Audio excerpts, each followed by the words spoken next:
Hello? Monkeys?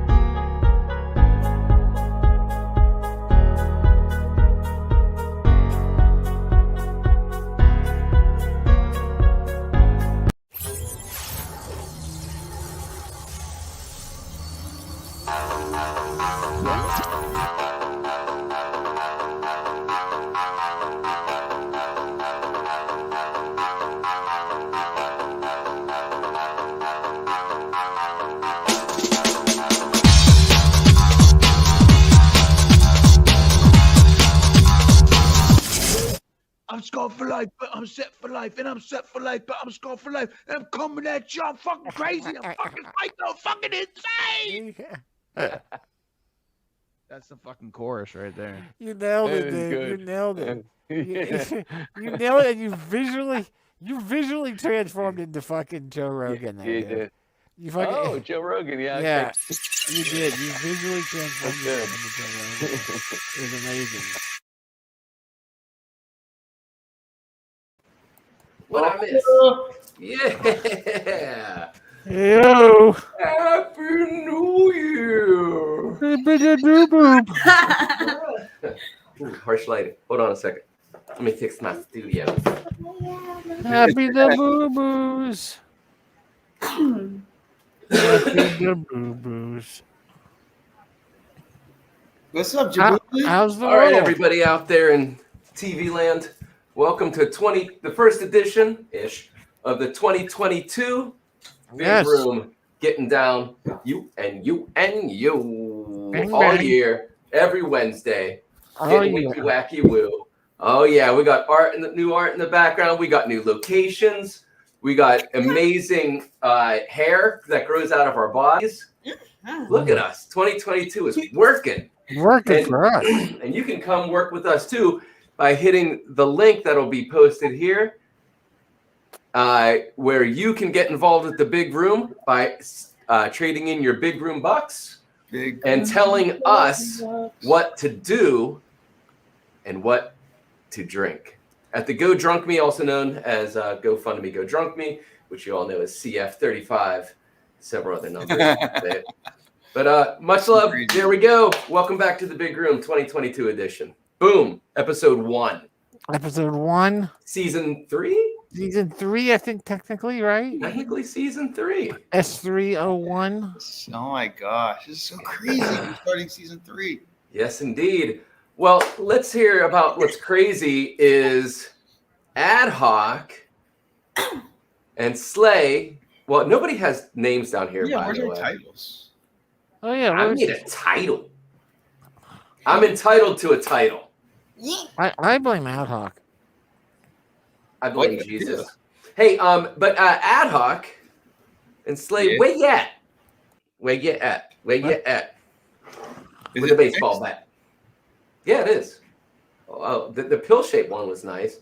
I have no idea. That's how we usually do it. Okay, we're back. We're back. It's all updates. Season All 3 right, could do that pill shape though. That roundy was nice. Do the pill shape. It's a little. He's on it. Yeah, he's on it. Can you change the color of that shape, or is that the only option? We can change it. What do you We'll want? go back to black and downsize it. Back to The black? Yeah, we see our faces more with that one. So the new apartment, this is not the perspective of which we'll normally be broadcasting at, but it was easy for to pull this around, and we got a little easel back there. I see. Slay artwork going. Love it. Nice. So we got that happening in the background, and then over this shoulder, we got downtown city skyline, but you can't. City of Pittsburgh, city of Pittsburgh, Pittsburgh. So yeah, this is just the first broadcast from here, right at the beginning of 2022. It's awesome. I know. Now, how tall are those windows behind you? By the way, They some feet. How many feet? Go stand back there. Maybe 10 feet. Take a run to that back wall. Show everybody like where you at. Where you at? Okay. Ooh, Let's see a little foreground, middle ground, background. Perspective. Yeah, there's some awesome ass windows. Nice. Look at that. Yeah. Oh yeah. Look at that. Yeah, you should pull back. You should have that camera 5 feet forward. Now, what direction is that facing? Oh, party foul! What were you drinking? First spill in the new apartment, everybody. It happened here in the big room. It had to happen. King Spiller. Sorry to hear it. Is that the white shag rug too? No. Oh, thank goodness. No, it's still rolled up in the corner. Thank goodness. Right on. Right on. Thank goodness for that. Tell them what you're drinking, babe. Well, oh, wait. That's a good question. So. Hold on a second. I don't know. I don't usually do this. I got it. Yeah, BB got it. I just had to update. I think you should move that camera. Like, how far towards us can you come there, Princess Slay? All right. To see that huge background behind you. So the question. No. The whole camera can move into the kitchen.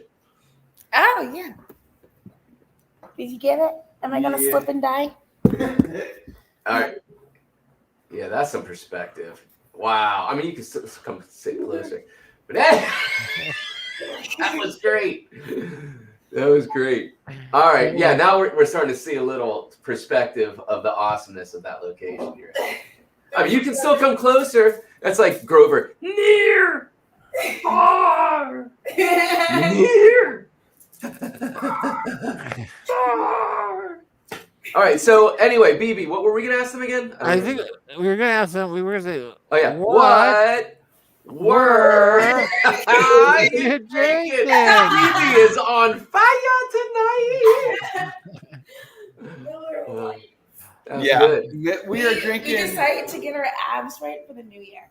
Yeah. Okay. We're drinking Miller Lite. It's low carbs. They have one. It's like 92 carbs, and then they have one that's 64 carbs, but it just doesn't have the flavor. So we're stepping it down. We're doing Miller Lite. Miller Lite's normally in the house anyway. However, I like the lime in it. And I went to the grocery store and I bought a bag of limes and a bag of lemons. The lemons came home with me. I don't know what happened to the limes. They're either in my car like somewhere. A lemon to a lime to a lemon, a super dope better than all the fly women. Sorry. Shout out to King Adhoc. Or I'm sorry, Adam Yow. The other. Well, that's what I call it. You know, if you throw a lime in a Miller Lite or any domestic American, I call it. You know, it's an Americanized Corona, right? Corona, exactly. So it tastes like Corona. It kind of does, especially if there's a little dash of salt in there. But dash of we don't have the lime, so we're just drinking lowbrow Miller Lite. Make it lowbrow. However, we did have some nice bougie beers. We just came from a really cool place called Gaucho in downtown Pittsburgh, which I'll be posting pictures up on my Instagram. Yes, that's a PGH photographer. Yeah, no. I changed it. It's PGH. It's like photographer, but instead of an F, instead of just PH, it's PGH-ographer. Yeah, that's right. Photographer. PGH-ographer. PGHOTOGRAPH. That's right. Yeah, it's terrible to spell. You know, you just gotta see it and know it. It sounds like it would be easy, but it's awfully hard. And every time I try to tell people, I just fuck it up. You guys move your seating so we can see you. You got the King Spiller and Princess Slay. Oh yeah, you can stand up. King Spiller. BB's on fire. Man, I spilled it. You do it all I spilled it on camera. Gravity. Well, one thing we always said was gravity and liquid don't mix.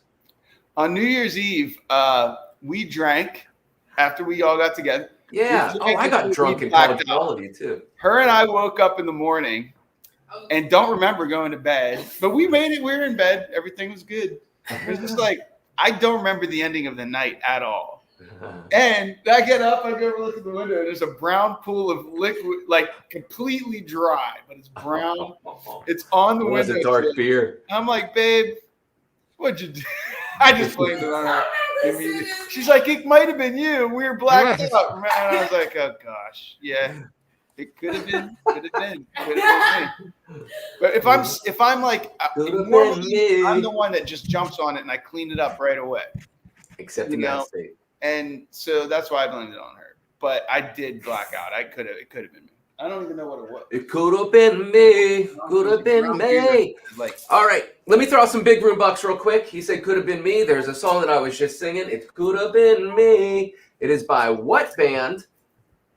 And on top of that, who I've seen in concert with Tenuta, who comes on here.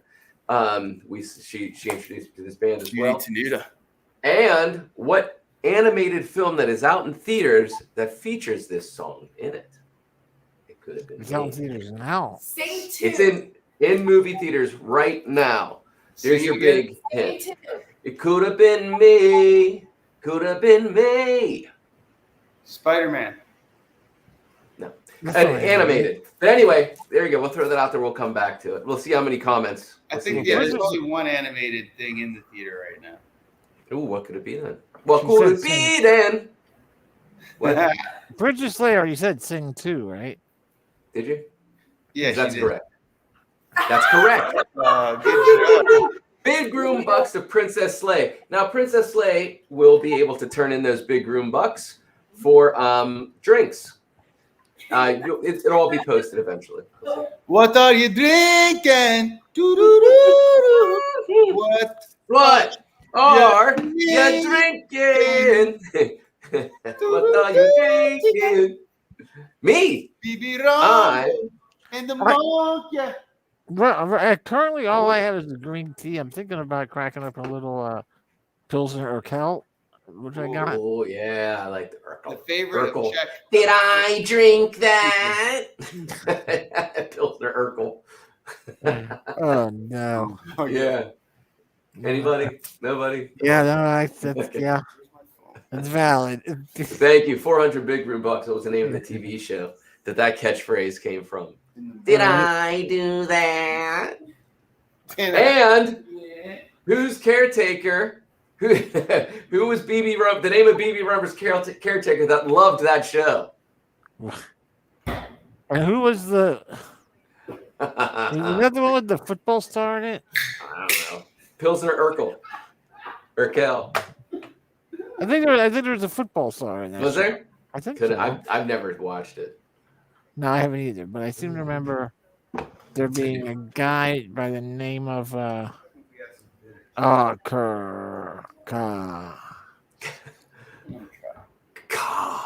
Kirk. Were you just doing your con? Kirk. Now, Slay and Spiller, you can come back. You can come back closer to us. Oh, yay!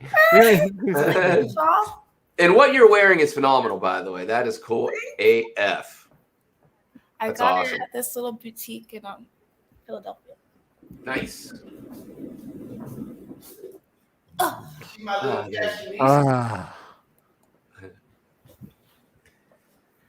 And anybody? BB, you're going to pass on that one? All right, good one. All right, let's go back to the old Big Room Bucks. The name of the band is The Struts, and the movie as Princess Slay. Did guess correctly? Sing 2. Could have been me. I don't know why. Have you seen? Oh, why can't you know what it means to show me what? Yeah. Do you know? There was a King Ad Hoc song that was stuck in my head. It's my favorite one. That's a great one. Yes. Today is one of my favorites. Today, yeah, you love that one. And man, that one's fantastic. The one you were just singing. That's what she tells me that. She's like, sing 2. Sing 2. Exactly what she says. Sing 2, the movie. Yeah. It's Adam's phone. Okay, anyway. Has anybody seen Sing 2? Yes. Oh, okay. Have you seen the original Sing? Yes. Nice. I have. My kids will see it someday. I went and saw it. I'm joking. I took it. Yeah, you'd think the one with the kids would have seen it. Many of us would have. They did. Yeah, that's true. Yeah. And they did, and we did, and it's fun. About performing creative humans. Right. Of course. Yeah, we saw it. It was fun. Okay, yeah, so that was not the one with the football animals? player. No. No. Oh, you're thinking Rock. No. Rock? Yeah. Remember that show? Who was the only? Oh no, he was he was in prison or something. That's right. What was wasn't there there was a run of Mr. Belvedere. No. I mean, you had Different Strokes. You had Family Coach. Matters. Family Matters was the name of the show, by the way. Right. Pilsner Urkel. Did I do that? Did I drink Urkel. that? Did I brew that? Did I brew that? Nice. Did I brew that? Yeah, Family Matters. I didn't remember the name, to be honest with you. Yeah, Pilsner Urkel. Come on. That guy. How did the guy who played him? I don't know the name of the guy. He's a senator now.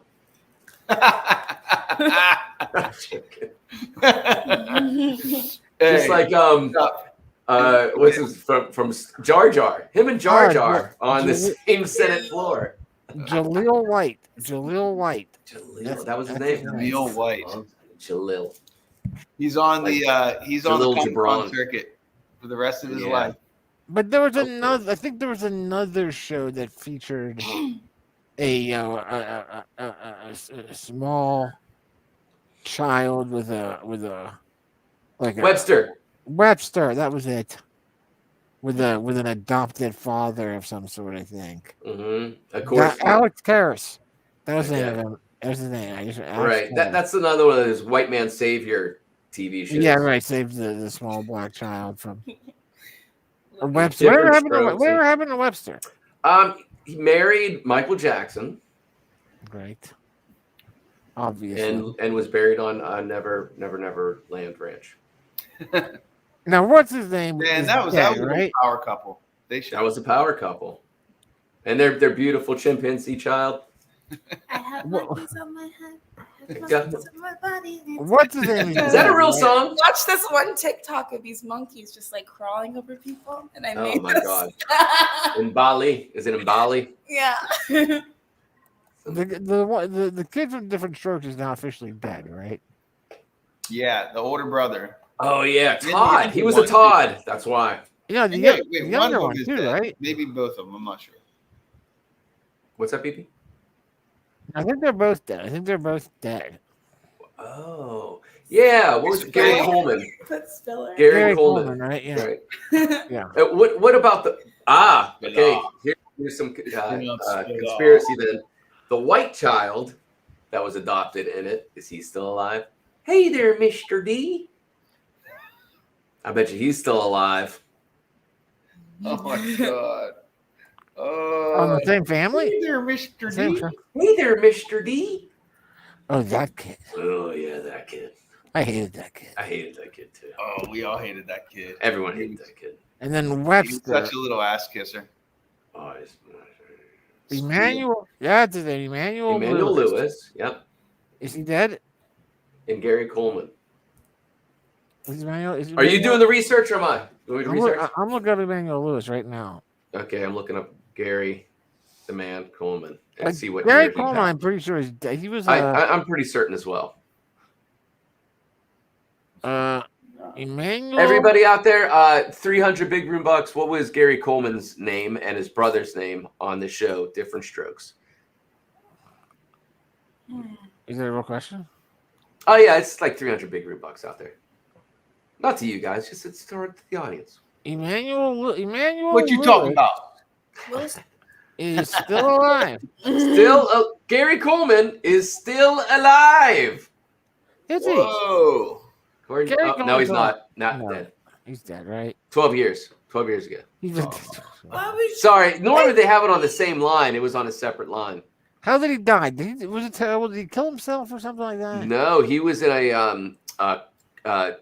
it was a cockfight but he was riding one, and Webster was riding the other one. And Webster won. And yep, It was joust. They were trying to recreate joust. 2 men, 2 chicken go in. 1 man, 1 chicken come out. Webster always wins. It was like Webster always. Oh, he was always great in Thunderdome. Short black man, right? Webster is. Yeah. Webster He's is like a chicken. Even smaller. Oh my god. You want me to find out how he passed? Is that what you want me to ask? Eric, want me to find out? Yeah. Okay. Webster is 50 years old. He's born 71. Still awesome. Okay. All right. He is 4'3" tall. That's 4 foot okay. 3 inches. Wow. Gary was 4'8". So Gary Coleman was taller than Webster. Yes, but I thought it would have been considerably. Like, but you're saying Webster was with a football hero, so that probably made Webster look even. Webster did look contrast. even, Looks smaller. but the tiniest of them all is that Trent Reznor from 9 Inch Nails. He's 9 inches tall. Yep, 9 inches tall. Trent Reznor is 9 inches tall. Yeah, it's all movie magic. You know what? Here's the thing. You know what? One of the interesting things about all the Emmanuel Lewis there is he has no known condition that explains his height. Aliens. He is, as far as I can tell, just naturally 4'3" tall. That's awesome. And that's Gary Coleman? No, the other one. Emmanuel. Really? Mm-hmm. Yeah, the smaller of the two. And he's still rocking out there, you're saying, huh? He's still rocking out there. He is Wow. Let's watch his Twitch channel. He is currently a this is who we're speaking of, by the way. This is Gary Coleman, by the way. Asking all of you, what are you talking about drinking? Willis. Yeah, what was Willis drinking? I'm sorry. Okay, and Emmanuel. Yeah, sorry, he's a practitioner of Taekwondo. Emmanuel Lewis. Yeah. Oh, that must be just adorable to watch. Can we get some YouTube footage? Yes. This was adorable. Emmanuel Lewis, and he had a sweet little voice. He's handsome and has the voice of an angel. And now this is him Taekwondo kicking your adorable ass. He's still got he got a baby face. Mm-hmm. Oh, here we go.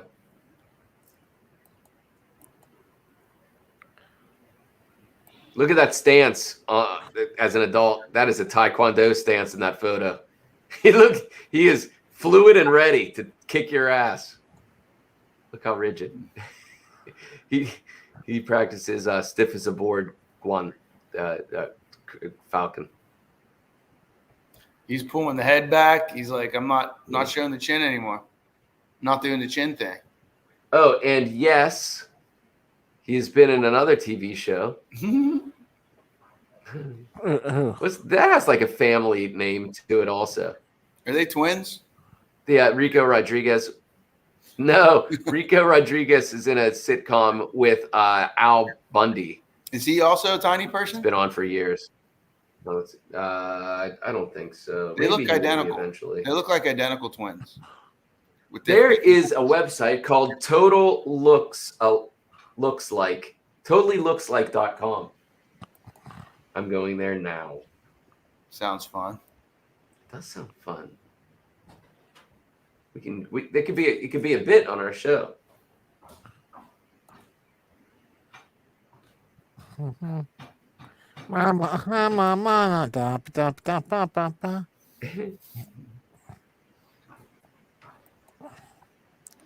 I just now, like literally this in the last 20 minutes, I just popped on Facebook real quick. And I got this awesome shout out that I wasn't even anticipating. Okay. Where it's there's a Facebook page. Click Webster. Her name is Elizabeth Eve King. She's a writer. Uh-huh. I don't even know her. But she just posted a thing about, hey, playing along. If you've got a few minutes, here's a nice way to see in the new year. Provide a few links to some of your favorite fiction writers. Okay. And that Angela Yuriko Smith from Space and Time magazine listed me. That's awesome, dude. That is huge. Yeah, BB. it's crazy. That's crazy. Oh, dude, I'm glad to see the expression on your face when you found that out. That's cheers, BB. Yeah, that's crazy, man. Here's to being who you are and impressing those who are worthy to be impressed. Right? Who's that? No. Okay, Shit. wait. Set this up, BB. So she Okay, goes, yeah, what yeah. happened? And I was like, okay. I had to rewind in my mind because I was there when we met her. But tell her some of the backstory and who this person is and why a recognition by a peer of one of your peers now. Yeah. She wasn't a peer at the time when we met. You're thinking of the other part. We didn't meet Angela in person. We met Linda. Oh, okay. I was thinking of Linda. Yeah, Linda works for Yuriko, for Angela. Linda is Angela's editor for poetry on the Space and Time magazine. So Angela is the editor in chief of Space and Time magazine, and then Linda is the poetry editor. And Linda Adlock and I met in person in Baltimore when we went down to the writers convention, which was a pretty cool little place because, like, it's not your standard convention of a bunch of fans going to see a specific guest, but it was a bunch of writers that were getting together to go to different workshops and different things like that. And those of like mind, other creatives in their mind works in the same creative way. Yeah, we saw. Wait, let me just jump in. Me and BB were working on a fantasy fiction novel, and we went down to Fantasy Fiction World Convention in Baltimore in 2018, I believe it was. I think it was 2019. It was the year before the pandemic. I think. Yeah. All right, you're right. Maybe I don't know. Yeah, it's 2018 or 2019. You're right. One of those two. Yeah. Okay, so and then that's where the story was. That's the setting. And we met one of the women there, Linda. She was hosting one of the rooms that was poetry. Yeah, they had they would have a bunch of writers who had been published and whatnot, and they were all having little rooms where they would do some of their own readings of their own stuff and take question and answer from people in the room and all that. And actually, the reason we went to go see her was because her name is Linda Addison. Oh, yeah. Which is right. Not it's only, one of King Spiller, is one of his earlier nicknames, monikers, and is the representation of him in the book. That's right. The name is Addison. That's right. And so we were like, we have to go see. And then we saw a picture of her, and she looked remarkably similar to comic book versions of Storm. Oh wow! Yeah, the pictures are. She's a black woman with like a mohawk, a white mohawk, and yeah. We've shared images before. The Hand of K-Rock, everybody!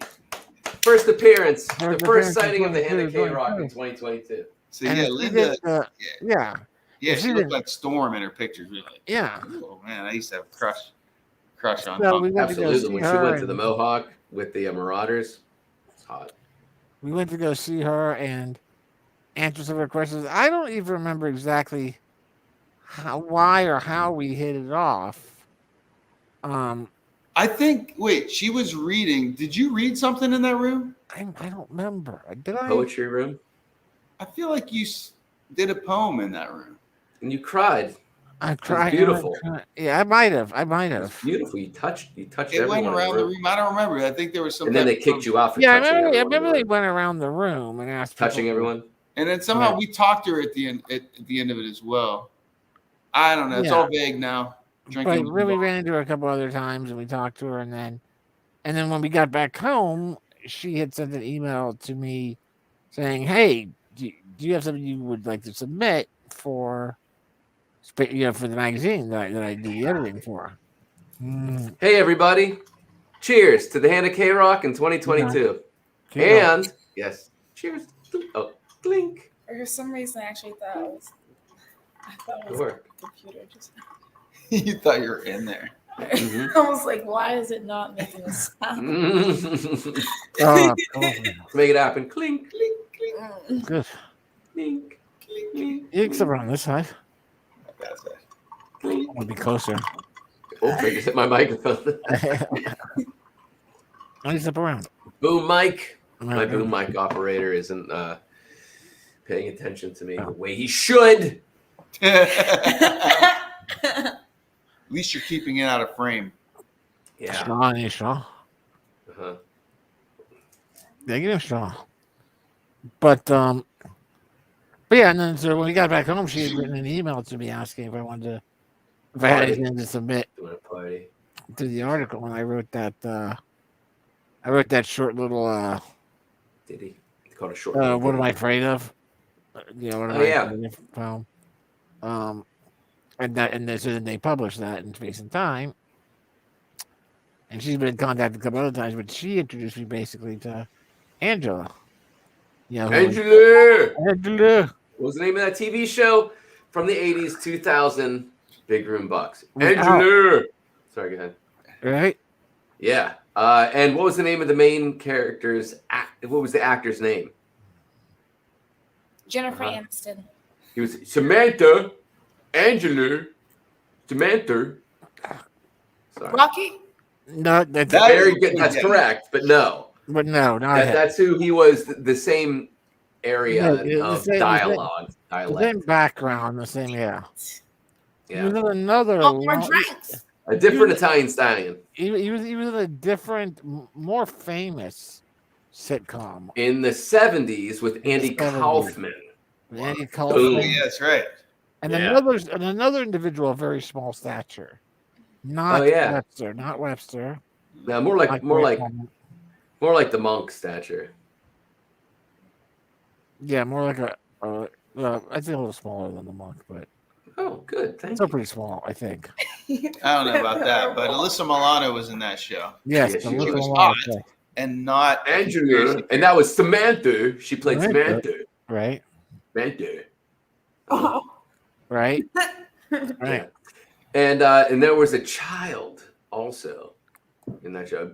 He was almost like, "Hey, Mr. D." He was terrible. but he Terrible was actor. Mr. D. I'm sorry, I know don't he's a know. child, but damn. Yeah, I get yeah. that. The guy, he's definitely smaller than you. Great, that's Really? right. He's 4'10". Wow. Hey, I would not guess that. I wouldn't have Because he was almost like the boss of that household. He was the boss. But What? was he? Which poses the question, what was the name of that sitcom? We're down to 300 big room. Come on. Put What? That, down. That was a good. That Unless was you're under 30, then we're still above 1,000 big room bucks. Right. Tell you what show it wasn't. Give me a break. Oh, I sure you deserve deserve it. I finally get a piece of the pie. Oh, again, white privilege.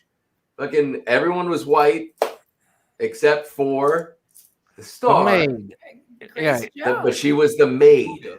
Grace Jones. It wasn't. Oh, Grace Jones. That'd be awesome. She would have murdered everyone in that household. She was dating Lud. It's like Swedish.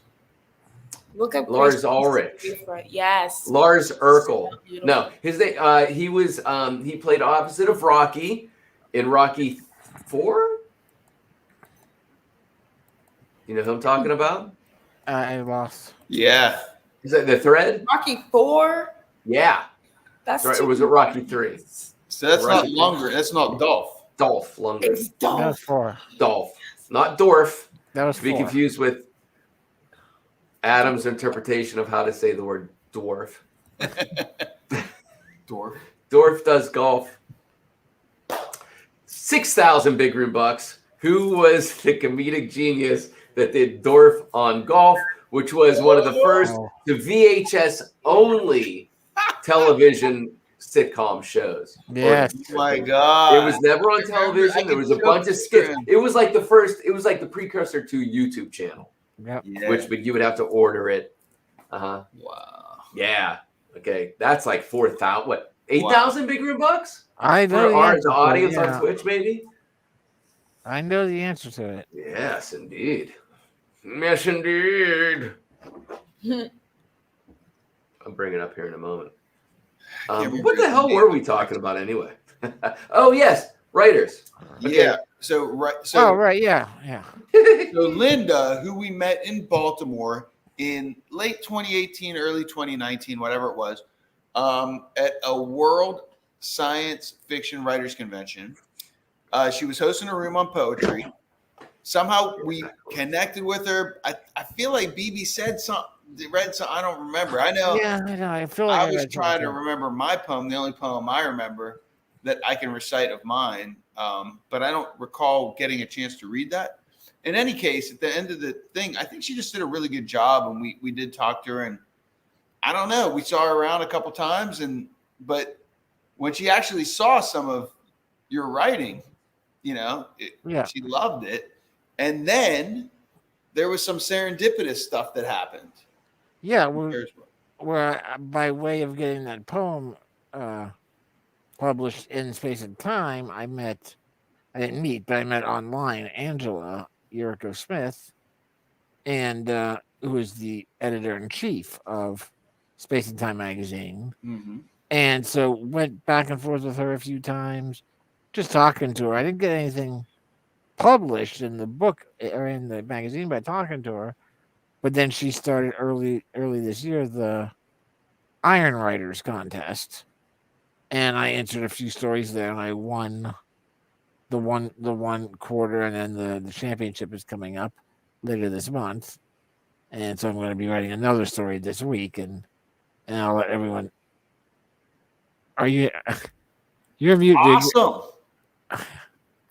Awesome. Monk, we can't hear you. We can't hear you, Monk.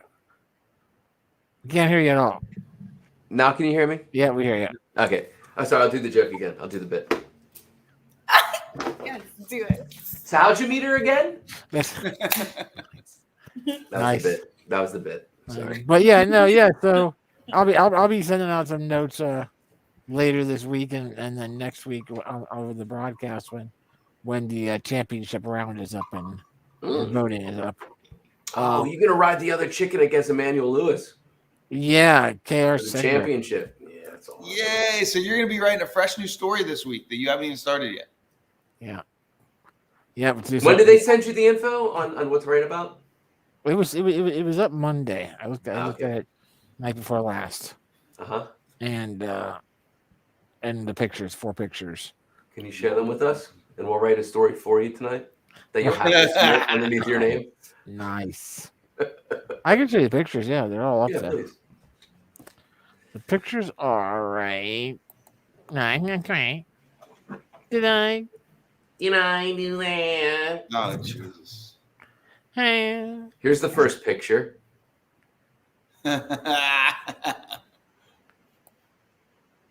Dorf on golf. What's All right. happening? Here they are. Tim Kazurinsky. Tim Close. Kazurinsky is close. Oh, a Johnstown hometowner. I know that's not Tim Kazurinsky. Close. Close though. Close though. Oh, and then this guy. Oh, see, I don't know the name of this actor, but if you can. I remember his What very famous movie with Whoopi Goldberg he was in? All right, those are the pictures. All right, take them away because I don't want to corrupt you. Oh yeah, I'm gonna start saying shit. Words want to There's, start well, coming first of all, in. there's a candle balloon. Whatever. Candle balloon, mansion, One of the big yachts. mansion with a bunch of Universal stuff behind it.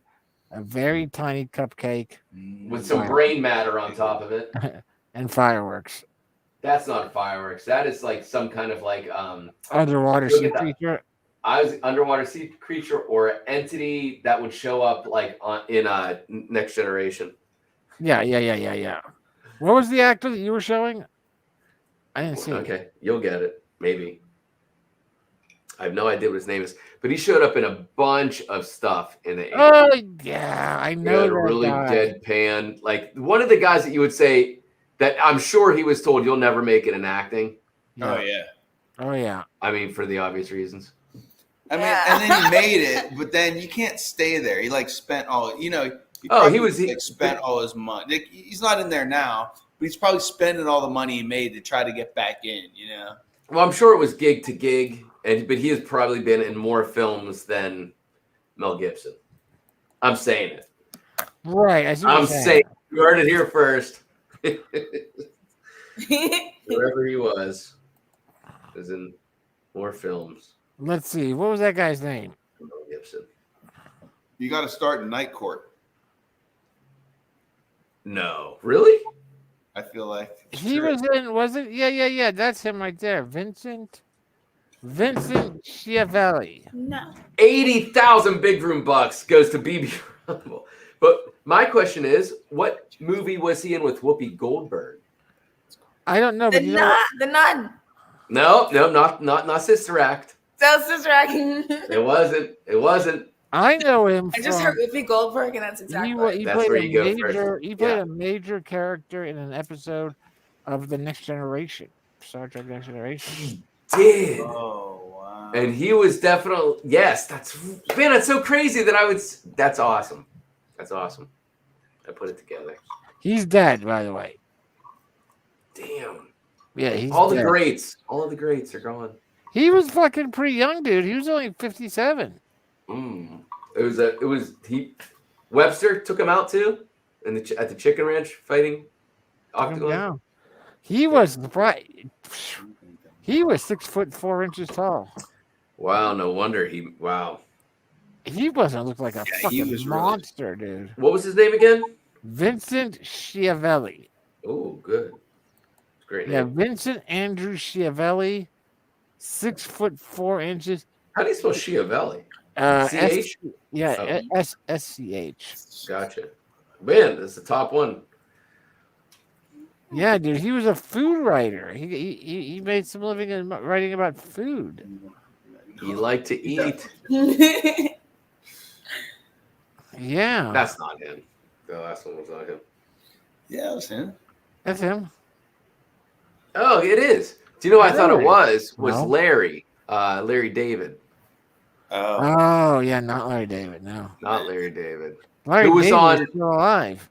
Hell yeah, dude. He's huge now. I mean, he was on Fridays and he was a writer for SNL forever. And then what's the name of his show? The Larry David Show. The Larry Sanders Show. The Larry David Show. Is it called the Larry? Shut up. Curb Your Enthusiasm. Curb Your Enthusiasm was called. That's exactly what we were talking about. This is him with Whoopi Goldberg, by the way. Anybody? I don't like this. Oh yeah. I know that role. And what's the quote? Get off. Get off my train. That's it. Get off my train. Yeah. Oh, there it is, right there. Get off my train. Yeah, there it is. It's a very disturbing moment in that movie. Yes, it is. Yeah, that's kind of a scene stealer moment. Yeah, it's great. What movie? Ghost. Give it to me, It's baby. called Ghost. Yeah, with Patrick Swayze, Whoopi Goldberg, Demi Moore. With short hair. I got a thing for short hair. Isn't it isn't Ghost the scene where they do with the pottery? Yeah, I watched Ghost. Okay, now I know. Okay, you got it. You're on it. Yeah, she's like the deity, seance woman. Yeah, dude. She's like the everything. She's the connection between the man. Whoopi Goldberg was also in a TV show called Roots, in which she played a very powerful character. Yeah. But she crushed it in that. But she's such a boozy bitch now. Like she's on The View. She's still, and she's so. Hey man, like, people change, baby. People change. Her stand-up, she did one an Academy Award winning, possibly some kind of big award for her one-woman show. It was stand-up. She did these characters. Then it was before, not Roots. It was Color Purple. The Color Purple. Very good. Thank you. Also Oprah. famous for With Do I $4 get- bucks. Do I You're get right. money for that? It's called Yeah. Oh, yeah. You get big room bucks. Oh, boy. Sure. Hook her up, Spilla. Right. Also, Yes, on the ground. good old Whoopi there, famous for again. But yeah, Star Trek- Whoopi. Star Trek Next Actually, yeah, she Generation. she did stand up. She started off doing stand up, and her stand up was raunchy. I would love to look at some early ass Whoopi Goldberg stand up when she had this big. Oh, yeah. It was great. dreads. It's beautiful little dreads. No, they were fat dreads, and I remember them being fat. You're right; they might have been the skinny dreads. In any case, I remember it being very raunchy. I was Well, it was her stand up. I thought she was like talking about pussy. Oh, she might have been. Say that word. Yeah, like, I Fontaine. think she was talking. She would get raunchy, like. Well, she would do a bunch of really interesting characters, and one was the little girl persona where she would put the shirt on her head, Mm-hmm. you know, and talk. And then one was, you know, she took on the lesbian topic back in the early '80s, as one of her characters was a, you know, transgender or lesbian. I'm not sure, but she was brilliant, man. She put it all out there up in front. And then she made it into film. Man, I would love to do what's that one woman show? Whoopi Goldberg stand up. But now she's just all about the gold. Is she? Word. Oh, was it just direct from Broadway? I don't know. 1985. It's going to die. It's 1 hour long. We're gonna watch it right now. Here we go. Just joking. Press out. Oh yeah. She was doing the hold on. Sorry. This money was mouth there. So I went ahead and got on the plane, you know? Yeah, man. And I hate stewardesses. I hate them. Their legs are too long, heads too big and shit. No one got their face up in yours. And I'm sitting there, she come up to me talking about, fasten your seatbelt. I said, fuck you. That's right, Whoopi. So, you know, I'm kind of hanging loose, and I happen to turn around, I see her coming at me again. So she got this ugly ass apron on, pushing this rickety fucking car down the aisle. And they had nerve enough to ask me, what did I want to eat? I said, well, what do you got? You know, they had steak overdone, underdone, and done. I said, bring me some done steak. So she walks away. She come back a couple of minutes later with two big mitts on. You know the mitts you gotta go in the oven with because the shit's too hot. Huge mitts. And she carried this little tiny tray. And she put it down and like dashed away, you know? And I'm sitting there looking at this shit. Why she do it like that? Because I ain't got no mitts. So I figure out how to get the aluminum foil off, you know, without touching the shit. And by accident, my hand did touch it, and the motherfucker was cold.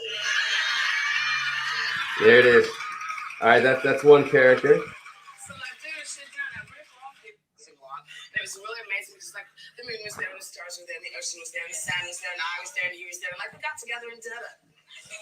That's California. Do you know what I'm talking about? There you go.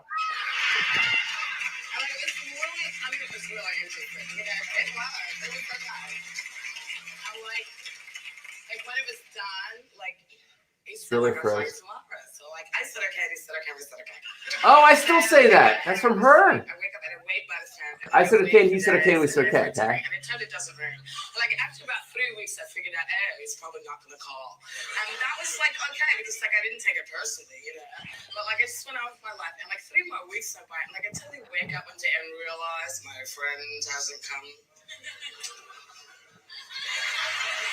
I mean, no red dollar days, okay? I mean, like, really. And then she goes in, it goes real deep where she gets sad about, like, I think she has to give the child up for abortion is where that goes. Like, it's a big fucking arc. Like, she was. Oh, we lost someone. Oh yeah, we lost Ad Hoc, you know, a little bit ago. You still here? Am I late? No, I'm here. You're with me? Okay. Yeah, anyway, there we go. Whoopi Whoopi. live. That's what it was called. Whoopi Live. This is Whoopi Goldberg, direct from Broadway. They must have had to rebrand it. Let's see. Can you hear this? Or should I turn it up? What Mm-hmm. movie? First time seeing that. Right. And who was the director? Are you able to hear this? Me? I can hear nothing. Oh, that's not it. Thank you, Brian. Thank you, Brian. Everybody with me out there. Thank you, Brian. No, wait, ready? 3, 2, 1. Thank you, Brian. Thank you. Whoever you are. Here it is. Okay. Can you hear this? Or should I turn it up? Mm-hmm.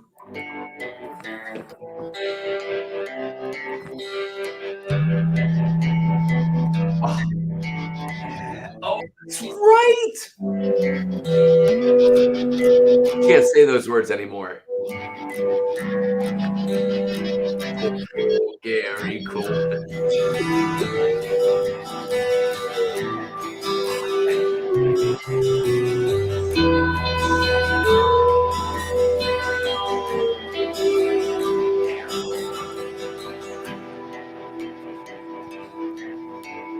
Forgot all about this.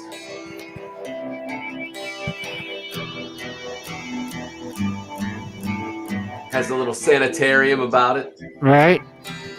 Poor Gary Coleman. He's had things hard. A short black man in a tall white world. A security guard.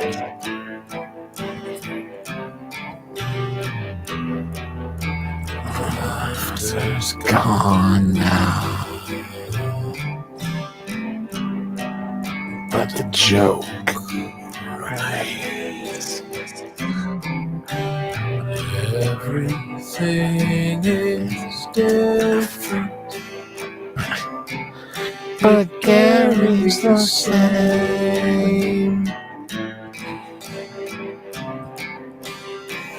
Sometimes I feel like Gary Coleman, sad and stout, out of place with that look on my face. What you talking about?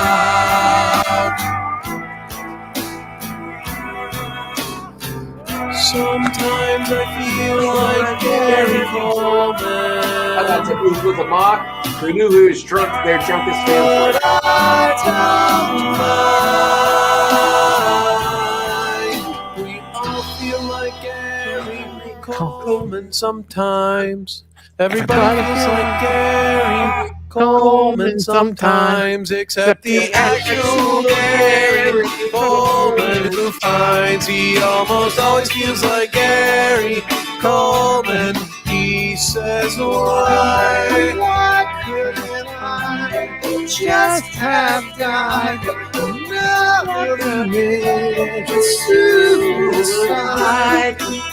Or maybe why dissolve away into nothingness, just like Emmanuel Lewis did. Gary's good, but it's a drag. Beating kids at laser time. Newsflash, he's not fooling anyone with that mustache. There's a little Gary Coleman inside a song. Gary Coleman's inside a song.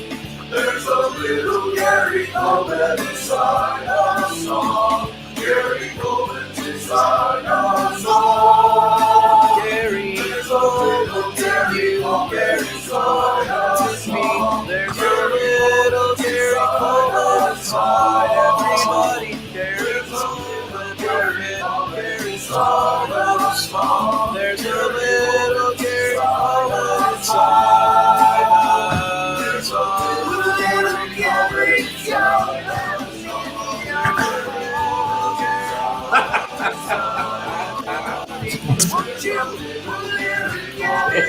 a little Gary Coleman inside your heart. Oh, so good. Where have you gone?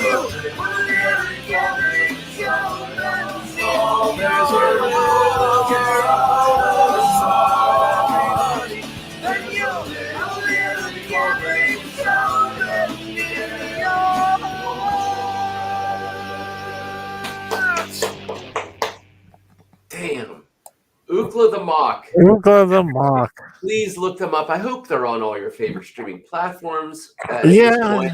I found that on Amazon. Awesome. Yeah, the Fear Smell No Evil was an amazing album. So, BB, do you want to tell everybody about how we first met Ookla the Mock, the band? Ookla the Mock, our history of Ookla the Mock goes back over 20 years. We met them at one of the oft-mentioned comic book conventions that we would attend. Yes. And we just heard about this band named Ookla the Mock. And we knew we had to see them. And we knew we had to see them because, we loved Thundar the Barbarian. And we were like, man, we got to go see a band named Ookla the Mock. And they did folk music. They billed themselves as primarily a Star Trek folk band, but they did a lot of. I think because maybe there was a movie out around that time. Yeah, there might have been a movie out, and that might have just been. I think that they probably got more traction just in Star Trek conventions. There were more of them, smaller ones, and all at the time, and so we swung by them at. They named their band after this guy, right after Ookla the Mock, right there. And so good. We swung by them on like a Friday or Saturday afternoon. We had been drinking for a few days at the convention. A few days.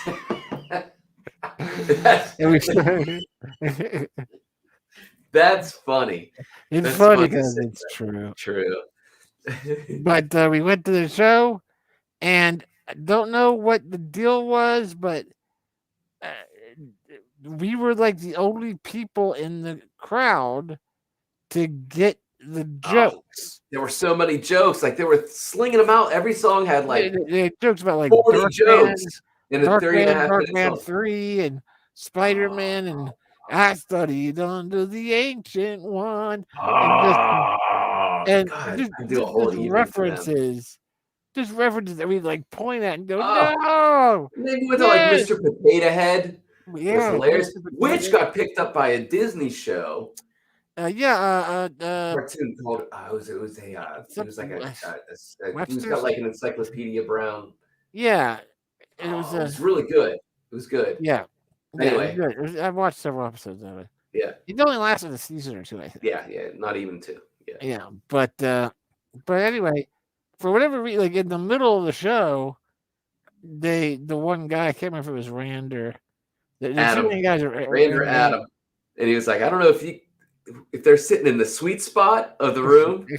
I don't know if this crew right here are in the sweet spot and are the only people that can make out what we're saying or what's going on. But they're the only ones who are reacting appropriately to every reference that we're throwing out. and so we've been drinking for a few days. Right. So we had our ears were heightened. Yeah. And then afterwards we wound the drunken up, masters. We wound up. During that time we would either be in the evenings after the main convention room shut down. We would either be in one of the 24-hour movie rooms. Yeah. In our own room, just doing whatever. In taking with over neighbors, with neighbors, random comment. In the penthouse with the organizers of the thing and the guests, or we would be in the hotel lobby, taking over that lobby where there was there was a piano there. Their piano, yes, they used to have a small baby grand there, and we'd get everybody singing and we would just hang out in the lobby and hand out various alcoholic beverages. Keystones or Keystone is what it was because they were in Keystones or Pennsylvania. Honey Browns or Yeah. Well, we or- kept the Honey Browns were always kept in the always suite. upstairs, right? It's true. But we would there was always a case to hand out for the lobby at that point. Yeah, so And I think anybody it was- walking by, we'd just be like, "You need a beer?" And they'd be like, "I'll take a beer, sure." Yeah. And then we'd give them a Own that fresh can. place. They'd crack it open, and sometimes they would sit down and join us and hang out. And other times they'd go about their way and be like, "Hey, we'll run into each other later, okay?" And Oh, and man, I'm having great flashbacks right now. yeah, That and the was two main guys, early 90s. 94? yeah, mid '90s, like 94 to 96 or 7, somewhere in there. And then Adam and Rand wound up joining us in the lobby. Yeah. And we Oh, talked about everything from Yeah. comic books to cartoons to work to the music to everything. I mean, we Yeah. just talked. We They just were talked. good. They were good. Yeah. They had all the references that we had. Yeah, That's why we yeah, got yeah. their music so well. You know, it's Yeah. like they, Yeah, so anytime there. they reference something from like Galaxy Rangers or Thundercats, or, Rangers, which you can go back to old Big Room episodes where we showed that. oh yeah, Shared that. no guts, no glory. Okay. But it didn't matter what reference anyone from our side came up with or their side. And then Rand was like big into religion, wound up talking to my mom a lot about religion. Yeah, she kind of blew his mind. She opened him Yeah, up. because he had almost become a priest. He'd gone through the whole Wow, that's right. theological thing, and then kind He of was the blonde, right? no, he was the dark Adam. Oh, was really? yeah, Adam was kind of the heavier set blonde guy, and then Rand was the Oh, I always flipped them in my mind. Okay. yeah, and just had hours of conversation, and then a couple of years later they came back, and immediately like we walked into the convention room, Yeah. and before we even knew where they were like, "Hey guys, we're here." We were like, "Oh, awesome!" And then we wound up, spending much of the weekend with them. That was the year we did the Luchadors, by the way. Okay.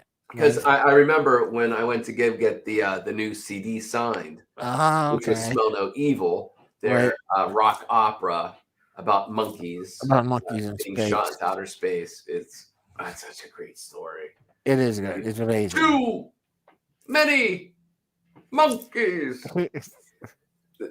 Monkey stacking. Dude, It's so good. there's so many great. Oh, it's so good. It's so good. Yeah, it's so Okay. good. And so that's pretty much what they did. They wound up getting a little bit of notoriety on They the went to Dr. LA. Demento show. Oh, good. Yeah, Good. they wound up appearing on there as one of the Oh, top good. 10 bands for a number of Good. things. This is the show that inspired, and then spawned the career of Weird Al Yankovic. Right. Dr. Demento. And yeah, and then that song, the Gary Coleman song, which is called AM Suicide, Yeah. is that was off of their album OKLA. Oh, that's right, because they went out to LA. Because they went out to LA. And that's where yep. And it actually took me half a beat after I heard the name of the album to go, "Hey, that's how you spell Ookla." Yeah, I was like, that's brilliant. That's brilliant. Yeah. So and I don't know. I don't think they're still really active in the touring scene. I know they did a whole tour through a few years ago. They did a whole tour through Europe, actually. A few years ago? Yeah, well, a few 7, 8, I don't know. Few 7, 8. Hey, how you guys doing? Hey, welcome back. We were just talking about Ookla the Moth. Wait a minute.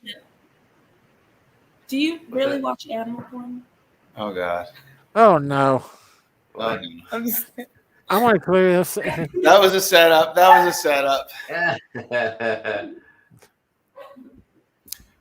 Yeah. So We were just talking about Ookla the Moth. website got Hey, shut down. they're on She Instagram. was watching. Oh, are they? The world's best nerd rock band. he Okay. showed me Their it, last post and it was in from the 2016. browser. Right. It's a whole Right. virus, and it's just really, really bad.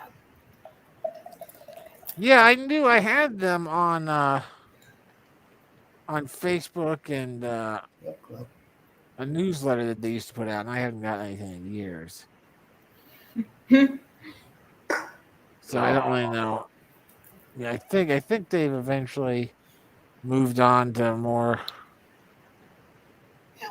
regular jobs. That's them. Yeah, the one on the right there is Rand. Oh, what's that say? I can't read it. You swore that I would be a king, and now nothing's enough because I want everything. Kill the fattened calf because I'm coming home. Nice. All right. I like it. Nice. Somebody's angry.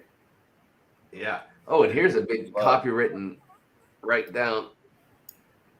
Oh, wow, yeah. 93.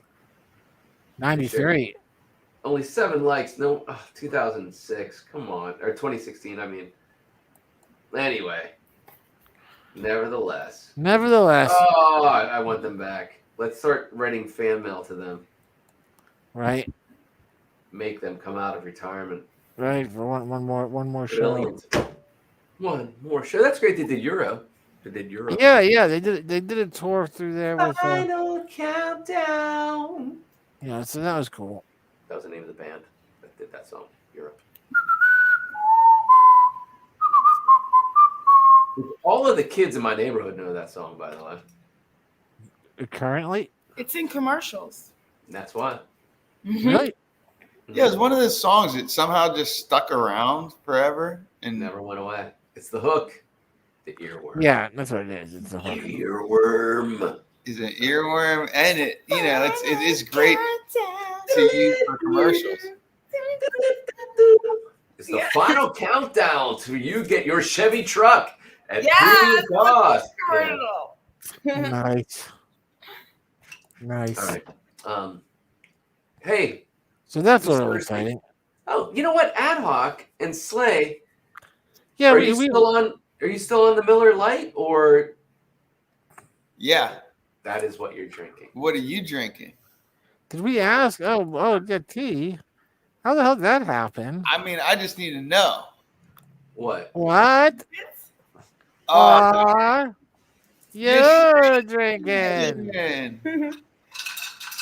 Empty. Prison cup. Prison cup empty. Warden. Warden. Order in the court. Yeah. Ice cubes at this point, but it was Ice Cubes, Sir Robert Burnett's gin, who will eventually be sponsoring the Monk here in the big room. It's with good. Green tea and dandelion root. So it's green tea and dandelion root. Oh, and he's healthily getting drunk. David Bowie glam breakfast. Nice. It's my mug. Anyway, and I need a refill. Yeah, I haven't. I've been on a beer kick the last few days since New Year's. I haven't had any actual alcohol since. Kind of overdid it that night. Those Fred 75s were good. By the way, everybody, go to Big Room on Facebook or YouTube to see the one-man show, BB Rumble New Year's Eve one-man show. Oh, it's called as the world falls down 2021 BB Rumble one-man show. As the world turns. As the world falls down, Burns. falling. Yeah, that was a good time. Falling. What song is that? Who sang it? And what awesome 80s movie is it from? I'll be right back to collect this Big Room buck. Yeah, until I know. Until this very moment, I don't think I remembered that we had all gotten together on FaceTime. Yeah, we did. Yeah, I think I just now remembered that. You just now found the memory card. The memory card, You rolled right? 20 on the memory card. You get re-rolls. With the memory cards, you get re-rolls throughout it took you an hour, but you finally rolled a 20. You pulled the memory card, and you remember seeing something of us together in this apartment. Yeah. Nice. Yeah. So this He's one frozen. here. No. I was just Stop!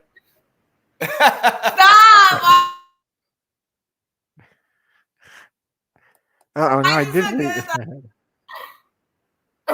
No, you did. Oh, wait, you freeze. actually did freeze. Wait a minute. No, back. He's a wizard. Withered. Wizard. The withered. The wizard of freeze. Withered. Freeze ray. You definitely got freeze. You definitely got some freeze ray in your spell book there. BB was just saying something funny. It came through. So I'm like, what were you saying? It was hilarious. I don't know. What was I saying? You were just going. Wizard. Oh, is that what I heard? Withered. The withered. The wizard. Oh, from BB. Withered. It's great. It's great. Where did that from? Help me, the wizard. The withered. It's a from rap like song. Grandmaster Flash. Is that what it is? Yeah, it's The like it's a wizard. hip hop song. Old Yeah. 80s hip hop song. Withered. The wizard. He was the DJ was named Wizard. You know how there was like nice. you know, there's Run, DMC, and who was the DJ for Run? Jam Master J. What's my name? Jam Master J. What's my name? Jam Master J. Jam Master J's dead, right? He got shot. Yeah, he was murdered. There's a murdered. Yeah. There's a documentary about it. Yeah. Wow. Yep. Like it was like in the studio, wasn't it? Like somebody broke into the fucking studio and shot him. Oh my gosh. That's why'd you do it, BB? Why'd you do it, man? To make the withered more powerful, more popular, Yes. more gigs for the withered.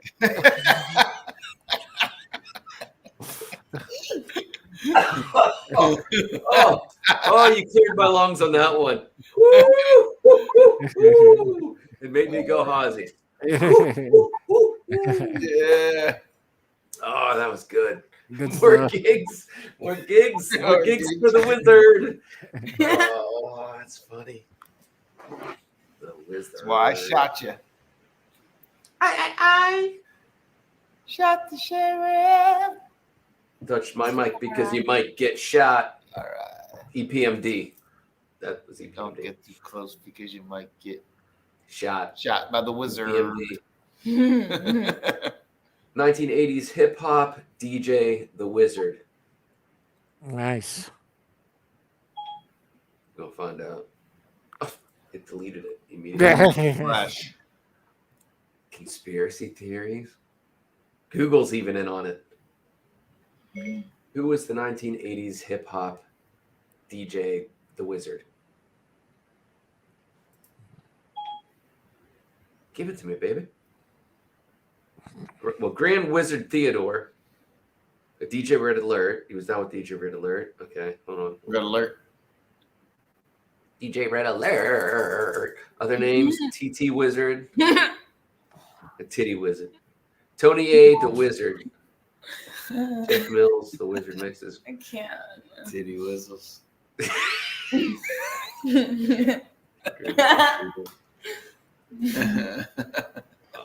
This Maybe is a funny word. Jeff the Wizard Mills.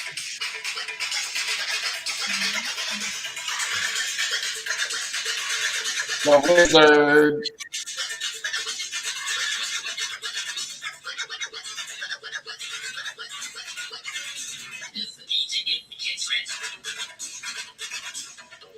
Sounds a little bit like the Ziggler approach. Yeah, the drum beat does. Drum beat sounds like what?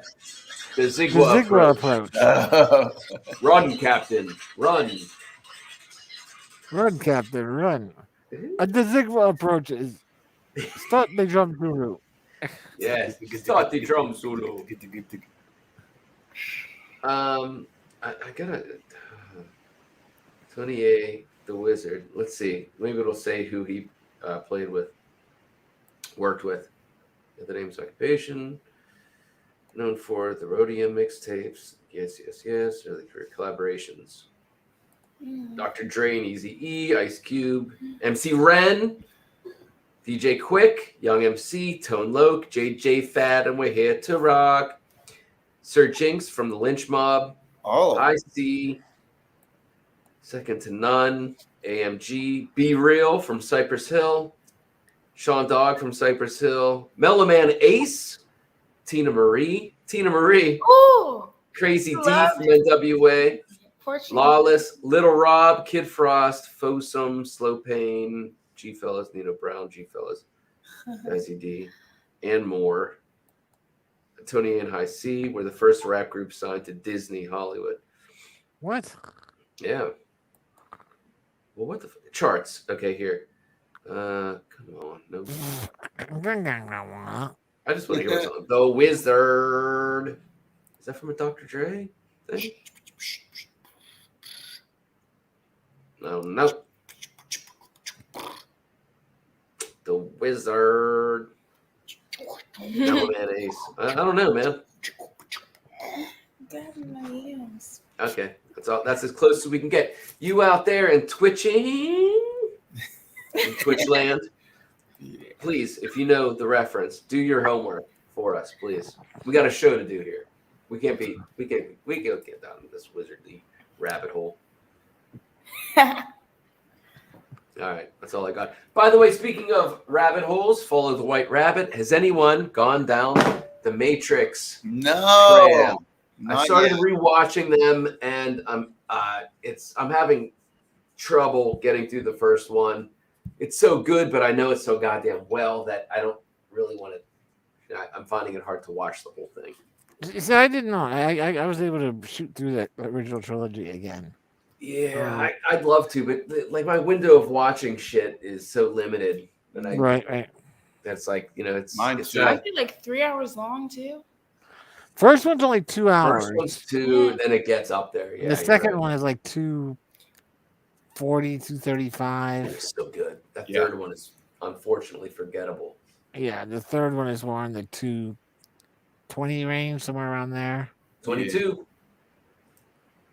I think the first one, T, if you approach it from the idea of, all the quotable moments from it. Oh man, yeah, that one blew my fucking mind. It's so good, but it's you're right. I got to put that back into my mind. But Just before I fall asleep though, like is the only time I really like watch shit, Mm. and I usually want to be like, give me new, excite me.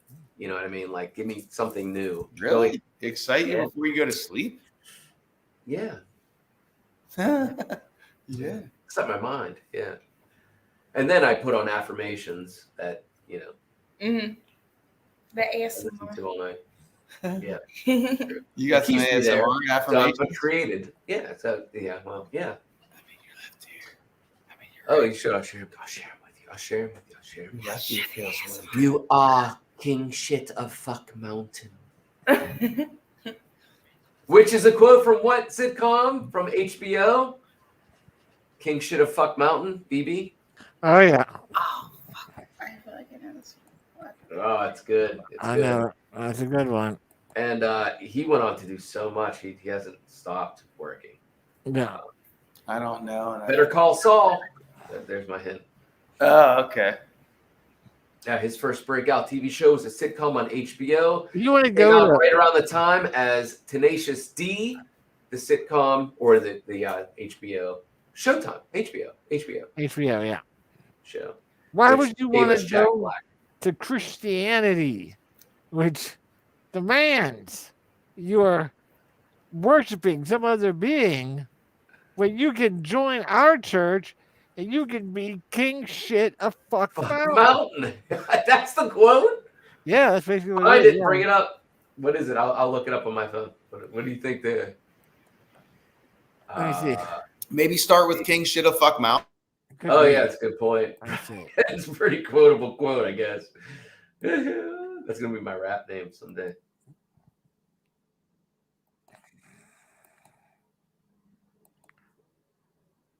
King- So funny. What were we talking about just before that? King should have fucked mountain, Urban Dictionary. King should have fucked mountain, Wiktionary. That's hilarious. Idioms by the Free Dictionary. It's wow. Okay. What? It shows up in different things? We are soldiers of mice and men? They say that of mice and men? Here it is. I have a question, and I know you all have it too. What is up Satan's ass? All he wants to do is fuck us up, the dick licker. Now the Lord said, I am the light of the world. Now he could as easily have said, I am kingship of Fuck Mountain. Why would you fuck with me? And I'll tell you what, I am the only preacher with the fucking balls. You know this. You all know this. To say, Satan, I damn thee. You goddamn motherfucking shit-eating cocksucking son of a bee. Can I get a fucking A? Oh, god damn. Brilliant. Brilliant. Oh. Oh, Odenkirk, man. Odenkirk. Holy. Oh. Yeah. Hey, buddy, you want to say anything or keep not getting married? What? We got a call on a domestic disturbance. What's going on? It's cool, man. Everything's cool. Yeah, it really is. Everything's cool. Favor, take a swing at the copper, will you? I want to get things all loosey-goosey. I still say that. My name is Harry Twilstein. I'm a camera chap for the hit show Buzz. I videotape coppers arresting roustabouts. Recently, I had a brainstorm. I thought, let's put the show to music. So I headed off to Los Angeles to write songs, using actual episodes of actual arrests as inspiration. I want you to take this. Don't know who it is, but Silence the coppers, the let handcuffs, me the know. It is. breathalyzing, Terry's me shake. Go there. Steve Put Ford. on some code. Yo, piano. I decided to use the actual cops and actual criminals For actuality's sake. Oh my God, look who we got!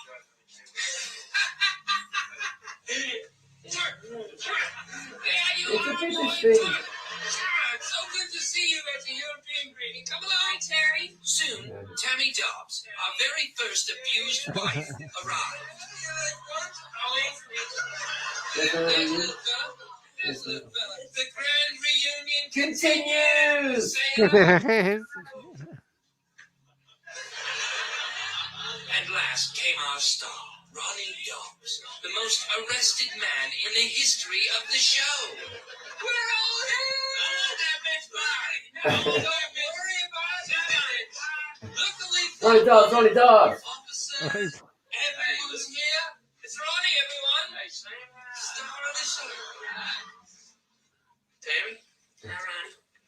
I just wanted to drop by and say thank you for not visiting me in jail. Thank you so much. Well, I've been busy. Yeah, I can see you've been busy. Man, you should be proud, man. Even fucking Travis. Even fucking Fucking David Cross, Bob Odenkirk, everybody. you fucking Travis. That's what, 94, 96, 97. That's right in that era there. It's all in that era, It's all in that era. It's the Yeah. twisted metal era of the big room. right? Yeah. That's not about music, baby. No. That is fucking Sega, Yeah. bitch. PlayStation, PS2. Yeah. bitch. Two? Was it two? It might have been two. Two or one? I don't remember. PlayStation 2, I think. Right? Oh, it was the best fucking video game ever. Yes. It's the only video game that I actually miss in my life. Yeah. Yeah, it's true. It is true because it was one of the ridiculously well balanced games Yes. where if you got good at any vehicle, you could win against any other vehicle with any vehicle on any land. Yes. Some were tougher than others, and they had that perfect balance of video game physics versus real life physics, where you could turn and It was yes, indeed. yeah. And then when they made other versions of it, the movement was incorrect. Yep. just it handled perfectly. Yep. Hear that sound? Yep. Excitement.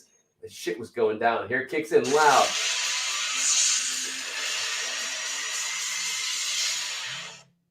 Yeah. Man, that got my blood fucking racing. 2-2.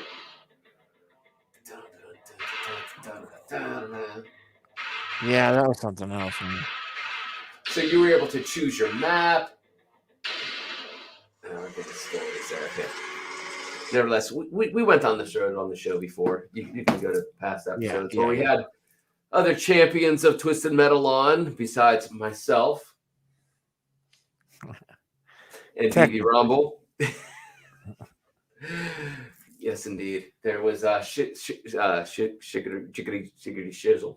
The only reason the Monk was never actually a champion. Shut up! I'm a champion every day. God damn we it. didn't have enough tournaments. Yeah, I would. Because everyone else got bored. That's what it was. It was after the second tournament when there were so many people that showed up, and everybody played everybody at least 3 times, and the only people that nobody beat me, and the only people that beat the Monk was me. That was it. Everybody else who played everybody else. I'm the only person who beat myself. Right? I beat myself off. Wait, that's not it. God damn it. It's this guy. People just got frustrated, I think. Because they knew that their fucking button pushing ways that were successful for them in other games didn't work in Twisted Metal 2. Correct. You had to actually think about where you were and what you were going to do and what button were you pressing. Shit had to become second and nature. Not just randomly slam on buttons and hope that some kind of cool move occurred and then call yourself skilled. You know who you are out there. What about you, Asheville? Right? What about you, Asheville? You know who you are. Asheville, North Carolina. You know who you are. Although Nice. God love you. Good human being. Kind of. But, yeah. Button tie. Anyway, yeah, those were the days. The Gemini screen. We actually were the first people looking forward to and inventing playing from multiple televisions, where you just hope that you can play an opponent that wasn't in the same room as you, that saw what you were seeing. Yeah, that's right. That era, we were challenged with that. Makes us better than you, but I'm not saying we're better than you, but it makes us, like from another era where we were on. T and I were on one of the early yes. MMO games. I'll never forget that moment. We were even glitching. Our screen was glitching. Back in the day, they were on Mech Wars. Yeah, it was Mech War. Mech Warrior was on AOL. It was on a section of AOL, and it was early days. Like there was no Elder Scrolls or shit like that. Like open form games servers and people. I mean, this was on AOL. This was like early modem dial-up. Modem dial-ups, early 90s, and there was a game called there still is Mech Warrior. And I don't remember what it was actually called on AOL, that early version of it, but we played, and it wasn't much more than digital line graphics. I mean, there was some early vector. Yeah, very early, and all keyboard joystick driven. One would control the rotation of the top part of the mech. The other one control the movement of the mech. Yeah. And then the keyboard controlled the rotation. Nuke and skids, essentially. He was skids. He was driving. And I was right. And we, I think, yeah. That's what. And we were playing. And all I remember for the one event that I remember, the two things that I remember for that game was one, for some reason, we had never played the game before, and out of the blue, we had not seen anything to do with the game. And we started making this joke about it all went wrong. In Dusseldorf. It all went wrong down in Dusseldorf. And then we jumped into the game, and one of the stations you could go to was Dusseldorf. Motherfucking Dusseldorf. And we were like, what the fuck just happened? Uh-huh. And so we went to Dusseldorf. Mm-hmm. And we had no clan. We had no clan. We had no group. We had nothing. All we knew was, oh, you sign up, and then they drop you into a land, and you pick your mech, and you go fight. And they had the big heavy mechs, and they had the little faster mechs, and the medium mechs, and the juggernauts. And you could pick your mech that you liked, and some had jumping ability, flying ability. Others were grounded, but had more weaponry, more armor. Just a very fun game. And we dropped in. It was supposed to be. It was like 2 teams of 4 players each. And again, you know how the internet gets. I mean, this was no different back in the early 90s. Yeah, something like that. We're getting closer. Oh.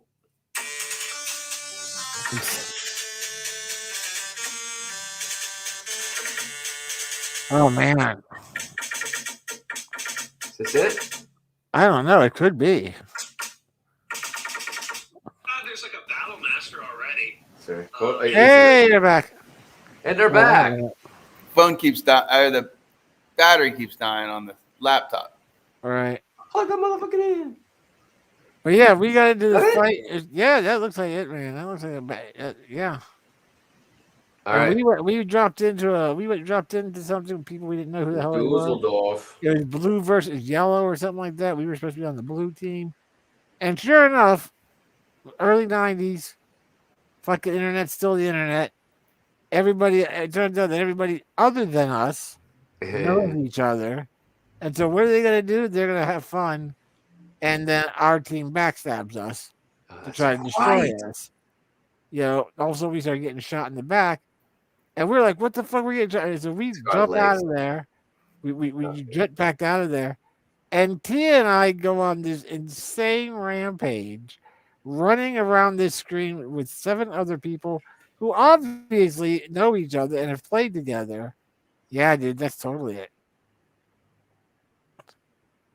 Wow. And we run around this screen, taking people out, just destroying all of them. And then at the very end, there's like 2 guys left. Our mech is banged up. We can't believe we're still alive, but we've got vengeance on our mind because we've been backstabbed. And there's one mech basically goes on a suicide mission where it's like they were going to destroy us even if it meant they were going down. We take him out at the same time as he takes out our legs. Yes. So we're down on our side. Falls onto the side, and you can see what other people on your team were yelling, and someone from our team is yelling, "Got him! I got him!" And then you take him out. Goddamn team! Take him out from our own team, and then the last surviving mech of the other 7 mechs comes jumping towards us, ready to give us the death blow. And our vision is of us on our side. We're on our side. So we can only swivel like this because our legs are taken out. Right. Our screen is very limited. And this guy targeting is limited. Targeting is almost impossible. But we were able to. We had I don't know if we had 1 leg left or what. We were able to rotate very slowly, and T was able to swivel the torso up into the air. And this dude leapt into the air, targeted us for his final blow. T swiveled the torso up, and we did the overheat blast, where we let out all of our weapons. We knew it was the only shot we would have left. One fucking shot. And we let out the overheat blast, hit him in midair, blew him to smithereens. We left. You know, we wound up winning, surviving, destroying all 7 of them. And they must have been little fucking punks because they're all still in the chat room where we're at. And as soon as we came out, all of them were like, dude, that was amazing. You want to lead our clan? And we were like, fuck you, you fucks. Yeah. Backstabbing fucks. Fucking backstab us and want us to lead your fucking clan? Fuck you. And we left. But you know who we are? We're out. We're out. It was fucking hilarious, though, dude. We got those moments. Yeah, inexplicably they went from backstabbing us for fun to wanting us to Lead leave us. next land. Lead us. That's Lead us. Can't you lead us? right. Write Punks. about us. Write about us. Still the creepiest thing on TV. Yes. Yes. Oh my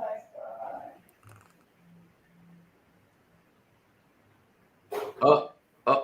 Oh. Sorry. So how's everybody's year going so far? Oh, pretty great. Pretty great.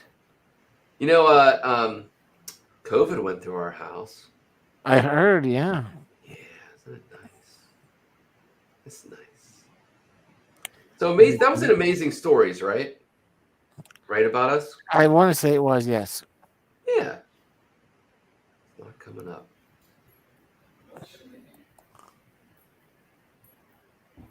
Oh, they did a reboot. Yeah, they did a reboot of the, yeah. Oh well. Yeah, nothing. No. That word amazing stories.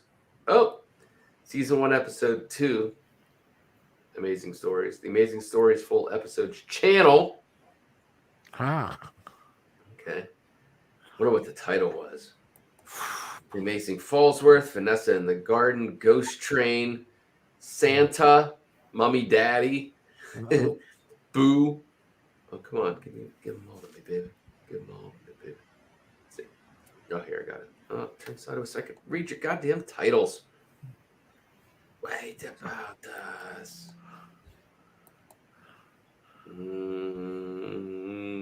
Okay. Well, there are a lot of them. No way to guess out of these. Oh my So I can't see the whole titles. But you can on a computer instead of a phone. If you go to YouTube, Amazing Stories full episodes YouTube channel.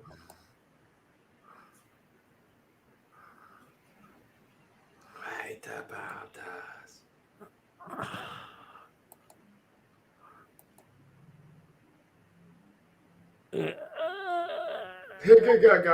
Gog.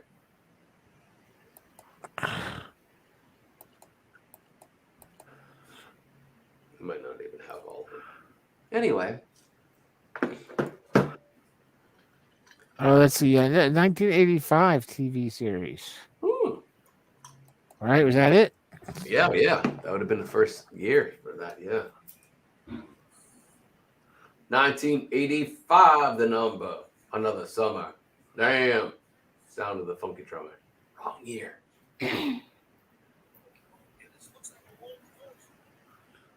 Hello. I just realized that snakes lay eggs. Yeah, it's crazy, right? They also eat eggs. So they are the cipher. It's a snake. This is who we are. Yeah. The snake that eats its tail. Detrimental. That's the what's it called, BB? Midgard serpent. Yeah. Eating its own head, eating its own self. Its own tail. Mm-hmm. Yeah, it's a symbol of eternity. Millennium. Mm-hmm. Another great TV show. That from 897 maybe? 1997. It was 97, 98, 99. It's great. Millennium. Fucking great. Beady. BB's searching. Look at those eyes. Look at him. Mm-hmm. He's searching. He's scouring the internet right now. He's like the Matrix. Just reading. I hate slimy long things like eels and snakes. And actually, I You know what that sound is, princess? like salamanders. Screaming eel, the shrieking eels. Sorry, that's Princess Bride. Have you seen the Princess Bride? Princess Slay? Anne Hathaway? No, pre-Anne Hathaway. That was Princess Diaries, is what you're thinking of. Princess. Yeah, she was great. I love that first one. That was a good fall asleep movie to me. Or I would put it on to fall asleep to every night. It was great. It It was was set in not San boring. Francisco. No. It was just entertaining. Mhm. You know, and I knew how it worked, so I could like close my eyes and like watch the movie in my mind Familiar and fall things, asleep. yeah. Yeah. Mhm. I had a whole list of them back in the. It just reminds me, I really need to stop watching true crime while I fall asleep. No shit, that fucks your brain up. The night terrors, I You're- swear. It's like, the night terrors. sometimes like my eyes, I sleep with my eyes like just a tiny bit open just to scare ad hoc. Sleep with one eye open, ripping your shoe So it's like I'm over. seeing like, where I'm laying down and also dreaming at the same time, and just like things Yeah. are just happening everywhere. It's just really bad. Yeah. But women love true crime like a lot. What was the television show with Woody Harrelson and Matthew McConaughey? It's gonna be Is Yeah. that called True Crime? I never saw it, but I know what you're I never talking saw it about. either, but I heard it was brilliant. It set up everything up for like it set Netflix up in a way to have like these kind of series, these short, like not a whole season, like a film done in episodes, film quality storytelling done in 9 episodes. It set it all up, you know. I just watched or listened to Smartless on, it's a podcast called Smartless, and Woody Harrelson was the guest, and they discussed that. It's really good. What's it called? Smartless? Smartless. That's fucking hilarious. Oh, Will wait. Arnett,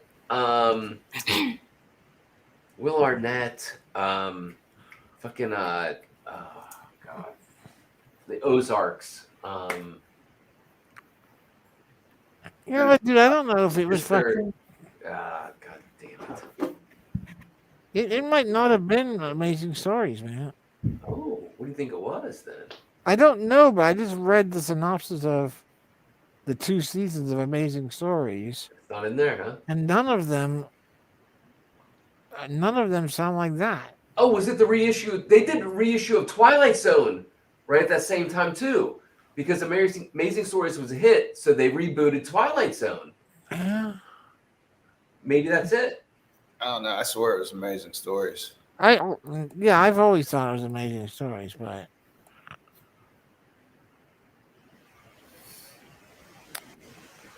Jason Bateman, Will Arnett, and Sean Hayes. Sean Hayes was on Will and Grace. I tried to show Princess Slay the movie Bad Words, and that gets brought up a lot. I hear it's brilliant. I've never seen it actually. I think it's hilarious. She hated it. Really? Okay. Yeah, she attacked it at first for being racist. I'm like, no, that's not racism. And then, but they play because they're playing with this. You know what I'm saying? It's edgy, but it's not racism. If you watch what's going on, he's calling out stereotypes and it's in a playful fashion. But it's not racist. And then she just thought it was weird because it's like there's a young boy and a grown man, and she's just like. She just thought I haven't seen it. I've never seen it. It gets brought up in the show. And it's like it's a comedy. They did Arrested Development as well together. Yeah, get a chance. If you get a chance to watch it, I mean, try to check it out. Put it, create a list, maybe like a notebook list. Like I have like Google Keep. It's basically a notepad in Google that you can access it from any device because it's in the cloud. He's going around calling this little kid like tikka masala, and then showed him like some tits, like a black woman's like breasts, like strip. Because the young kid never saw boobs before. And he was Indian. 9. He happened to be Indian. He was 9 years old. No, but also the whole thing was about, oh, my father left me. Just because your father left you doesn't mean that you can be like a fucking asshole. Like nobody really cares. Make it make sense. I don't know. I just thought it was just annoying that he was just so much of an outward like asshole to the woman that he was with and to the whole spelling bee fucking thing. Like it was just like. That's what's funny though. You're watching. I haven't seen it yet. Asshole. He's clearly an asshole, but you're just watching. And be But like, like they there's a lot made of shock it, value. they made it so that I was supposed to like be shocked and like sympathize, and I just wasn't like. Oh. You couldn't relate to the character at all. But as a male, I That- could because So that movie's 9 years I'm ago. gonna fucking show little Indian kids' breasts Well- out on the night, and it's weird.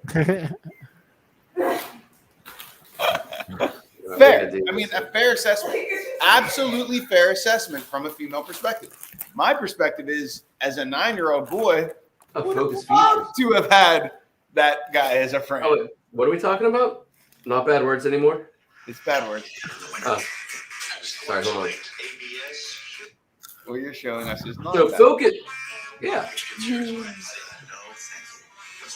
It's not bad. It's not bad words. Oh, that is bad words. That is the one scene. Yeah. Correct. Who's next? The spelling bee, isn't it for kids? Rule number 24, the speller must not have passed beyond the 8th grade on or before February 1st. You can see there, I have not passed the 8th grade. Not ever. Hi, I'm teacher Jib-Jab. What's your name? Spin it around. What was your winning word? Sit on that seat. You tell the calculator. He's so sticky. I'm gonna play this Welcome everyone to the National Spelling Bee. Hey, God. Hey, Slumdog. I was wondering if you wanted to stay together. You don't have any friends. Let's go find you some real friends.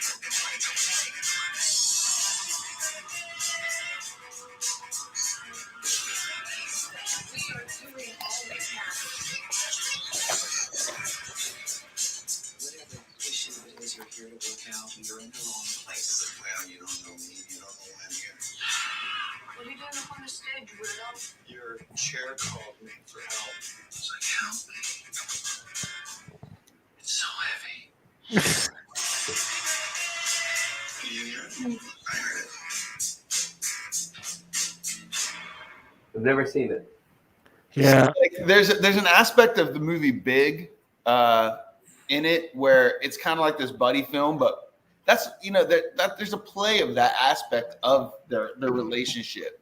Mm. But I think it is definitely geared towards males, and it makes sense. After I was like, really, you don't like? I was like, for her, I was like, really, you don't find this hilarious?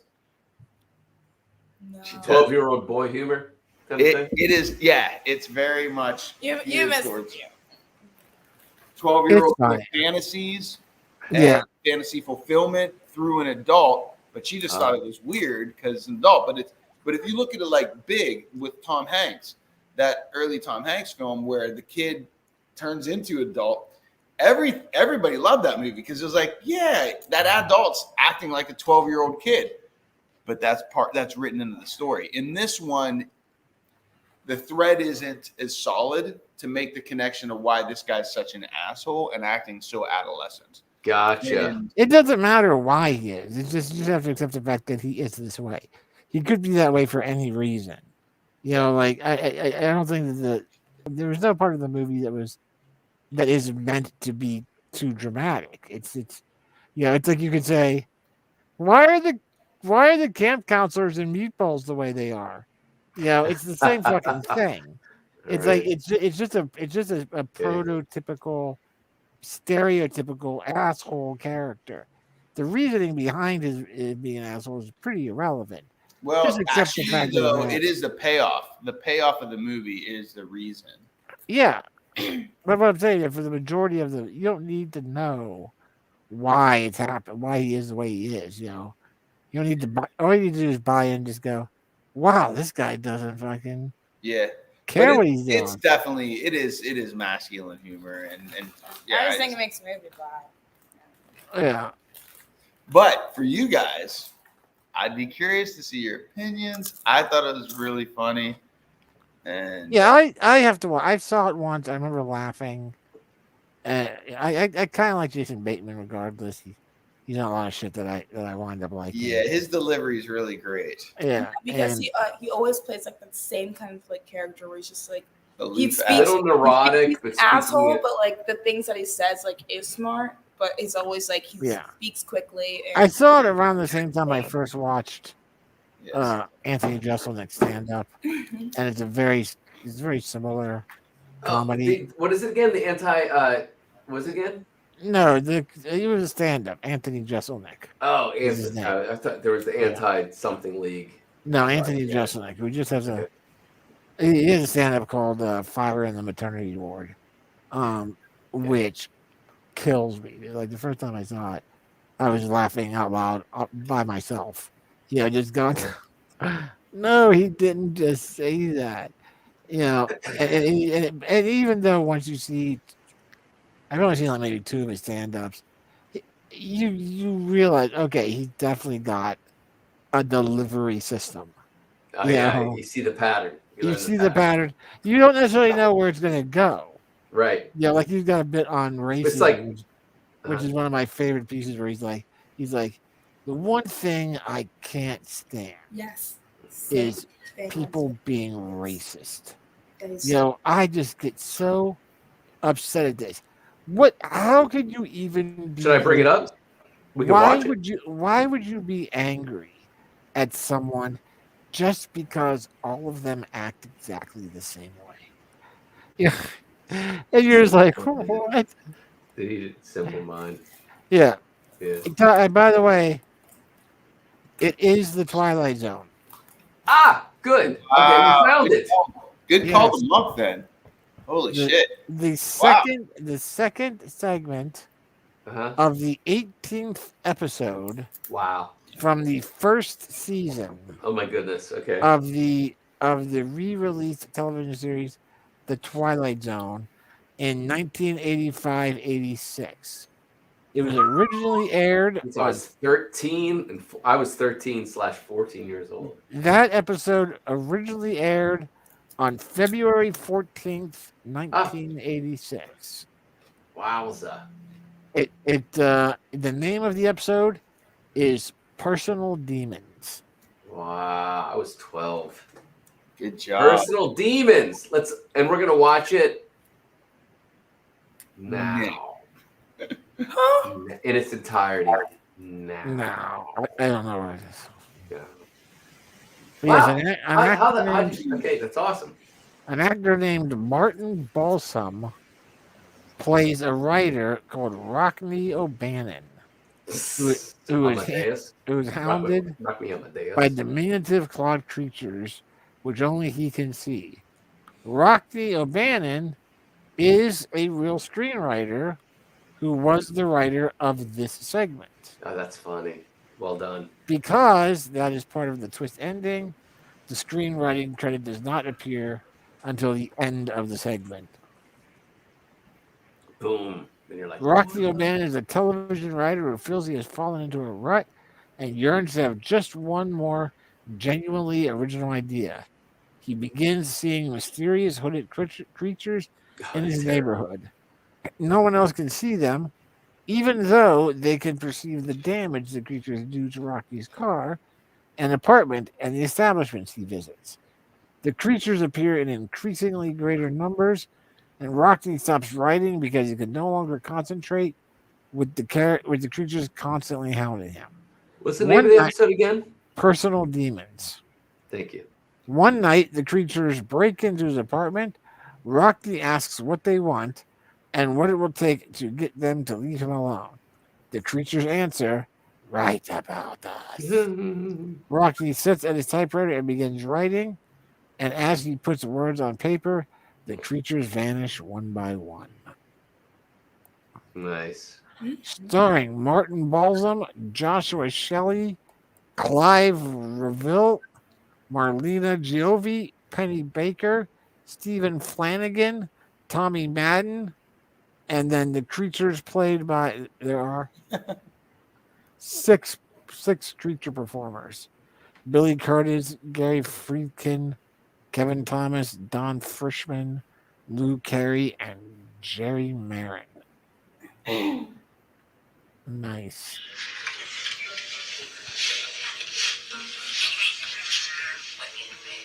Who are you? Why are you doing this to me?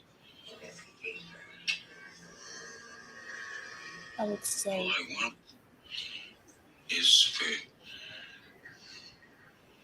you to go away and Leave me alone, please.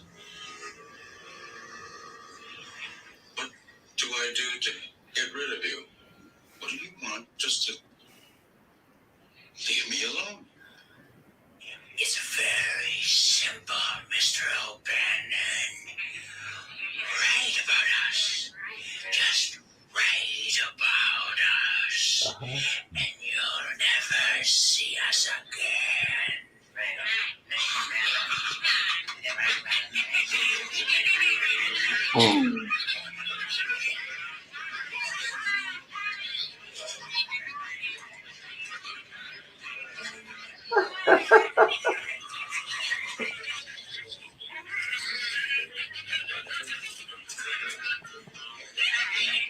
You're right about it anyway.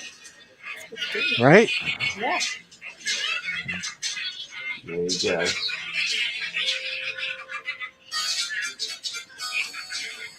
Then it gets whimsical. After all that terror. And there it is. That has been in our psyche. Yeah, There it was.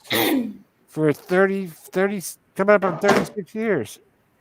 Write about us. Right about that. I don't remember there being that much dialogue. It's I very don't simple. either. My brain boiled it down to just Did a them just- nightmare.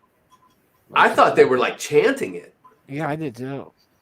Write about us. Write about us. That's how our brain, childlike brain, was like echoing that horrible sentence. Write about us. Mm-hmm. Yeah, it's terrifying. Mm-hmm. But apparently not as terrifying as we envisioned it. The mind. Hey, Brian, Yeah, what are you gonna write about this week? Yes. What are you going to write about? What I'm hoping Write I mean- about us. Yeah. what I'm hoping what I'm hoping to achieve this week is to write the third part and write this story following up on.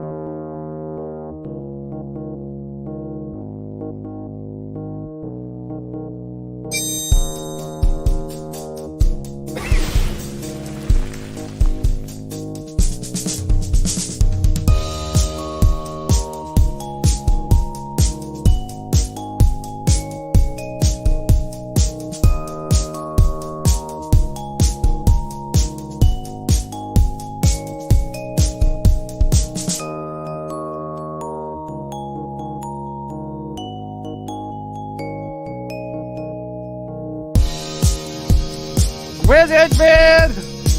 Summoned from the northern realms of Pennsylvania! What? Glaydon!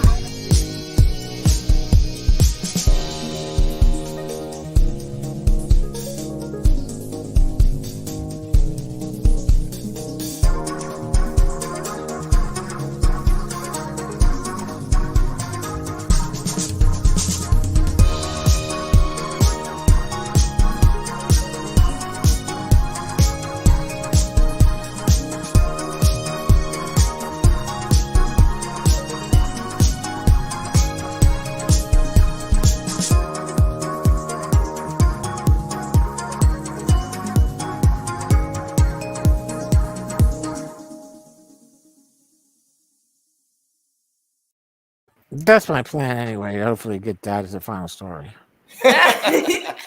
BB, have you Yes. tried Takis? Have you tried them yet? Oh, I can't say I officially have. Yeah, I'm short on snacks right now. They're so good. They sound good. It's that crunch roll. Yeah, every time you take a bite of one, I think to myself, God damn, that sounds amazing. Yeah, I want that in my Shove them in the mouth. bag. Yeah. Shove them in the bag so I didn't know what to look for. Now it's, Fuego. You need to get it's Fuego. upside down because Fuego, okay. it's upside down on purpose because All the powder gets yeah, on my it comes back down. But Fuego. yeah, That's purple the name bag, of the yellow flavor. lettering, says Takis across the top, and Lime. Fuego. Lime, so it's a little like sour and hot and crunchy. Yeah, they're A girl actually Delicious. died because she ate too many Takis. and then drank a What are you Coke. still doing here? with a fizz candy. The stomach lining, the lining in her stomach burst because she ate too many Takis. I think this might be fact check. I think that it sounds too equivalent to the Coke and I fizz saw it candy on story. Facebook. It had to be real. Had to be True. real, right? Yeah. No. So good. But no, my hope is to write what I'd like to do. I'm hoping I get inspired to write the third part of the Descent vibrancy, connected storyline. The Descent was the first flax fishing piece that won me the monthly thing. Then Vibrancy won the quarterly, and they kind of, they're both standalone stories, but they kind of tie in between the two of them. It's if you read them together, it's a continual story. So I'm hoping I get some kind of inspiration that gives me the third part of that story. But I don't want to You should force do it. some mushrooms. That's not a bad, horrible idea. Has Hand of K-Rock ever done mushrooms? No, she's done some marijuana-based edibles. And let's say you use your sensei. Yeah. Cannabis-based. Yeah, cannabis-based, yeah. Cannabis. Edibles. Edibles. Mm-hmm. Yeah. It's edibles. We'll see. I have to have it done by Saturday. I got a report I got to do this. I got a couple reports I got to do this week. You have to write it by Saturday, you said? Yeah. Awesome. Man, I can't wait to get the call. So we'll be looking out on Messenger for the invite. Yeah. I'll definitely when I complete it. Okay. If you complete it. Right about that. Right about that. It's very simple. Brian. Sleepy Rambo. Right about that. Give him the eyes, baby. Give him the eyes. Give him that Bela Lugosi look. Give him that Bela Lugosi look. That's it. That's it. I was Bela super Lugosi's dumb. dead. I sleep with my eyes open to purpose and scary. Good. Under a Cherry Moon. You do that on purpose. Has that movie been shared yet? I need a new I need to purchase a copy of a movie. Isn't that Prince? Fuck to the yeah, it is. Mm-hmm. Is that the one we watched or the one we started? It's black and white, and it's a comedy, and it's in the 80s. No, but we watched the first one. Purple Rain. Purple Rain. Oh yeah, that's That Also, actually a got comedy. me in the chest. I was like, he said, "Why are you with him? Cause I want you. I want you." Oh my God. That is flirtation. Oh my goodness. Yeah, it's pretty over the top, but it's pretty fucking awesome, and it's very 80s and it's very misogynistic as well, of course, because that was the 80s, and he was. They made her like get into the a lot of plans. demons, a lot of demons, but like Lake Minnetonka.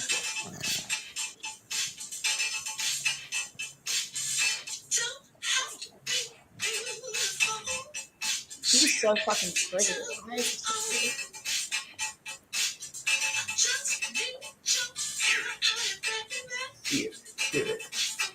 She's literally like a bisexual person's skin. It's like give me both, all of it.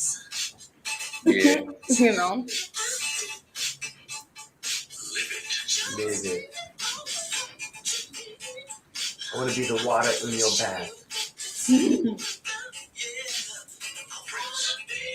new motion picture, Under the Cherry Moon. Oh, I'm getting yelled at. What's happening? Feel the heat.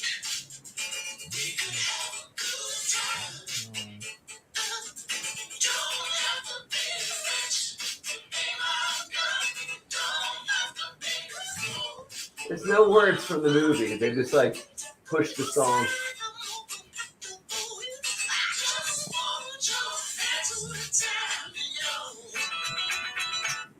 Under the Cherry Moon. Mirror, mirror. That narrator, by the way, is the same fucking guy that did the narration for Bruce Lee movies in the 70s. Yeah, nice. You had a Look good it up. career. If there is a way to find that out, I guarantee it. That guy, he definitely did the narration for Enter the Dragon. Definitely. Oh, okay. 100%. 100%.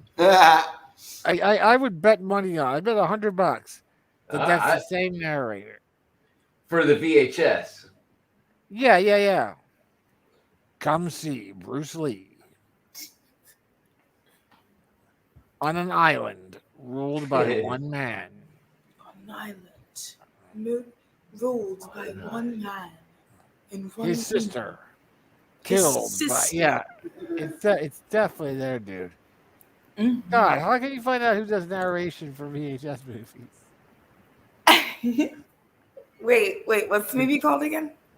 Enter the Dragon. Enter the Dragon. Hold on, it's coming. Williams and Lee. Get it? Chambers of an evil island empire. What do you know about Han?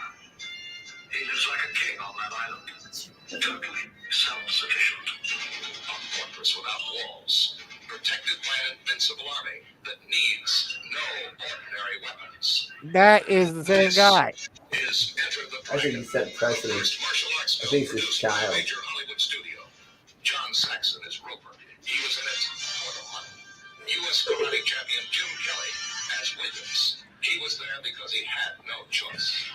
Black Belt Hall of Fame undisputed martial arts champion and international film star Bruce Lee. His job. Alive. I'm hoping you'll join us. Represent us in the United States. You want me to join this? Roper, Williams, and Lee. Just when they think they've broken the secret of the island, they find there is no escape from the inscrutable Han. Warner Brothers presents Enter the Dragon, where the world's greatest martial arts athletes meet the ultimate challenge with the most ancient and deadly of weapons, the human body. Enter the Dragon from Warner Brothers. Enter the Dragon from Warner Brothers, where humans have no choice but to learn and fight karate. Accidentally into like a gun. That's his son. That was his child, Brandon Lee, on the movie set of The Crow. No, he died of a brain aneurysm. Really? He's seen all that ass kicking and died of a brain aneurysm? The brain is the weakest part of the human anatomy. Next to the throat. That makes me sad. Next to the little toe. The throat. The throat. The worst is unless you are a voiceover narrator, then it is your strongest asset. Sorry. But yeah, dude. He was filming Game of Death, and in the middle of that movie, he got called over to do Enter the Dragon.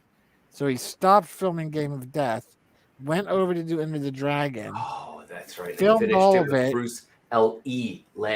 Yeah, and then was doing like the post movie tour and building up Enter the Dragon. And then was going to go back to China to finish Game of Death and got killed. And then they found the Bruce Lee lookalike and filmed the rest of the movie using him. Wow. Are you kidding me? Yeah, no, if you watch Game of Death, you can see there are parts where Bruce Lee is wearing these giant mirrored sunglasses. And it's from this movie that the look of for Kill Bill. Taken from. Oh, yes. Bruce Lee in the super screen excitement of them all. Game of Death. Never such action. Never such incredible feats. Also starring a Grammy Award winner in Young. I believe this here. Golden Girl Colleen Campbell. Why is his name Gay? Academy Award winner Pete Jagger. Who made that decision? Casting aside his wife. 4 years in the making. 4 years.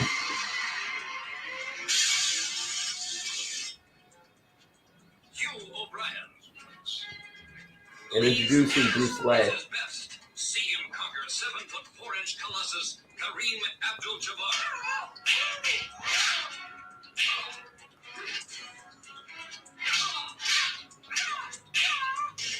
See him battle world karate champ Bob Wall to the death.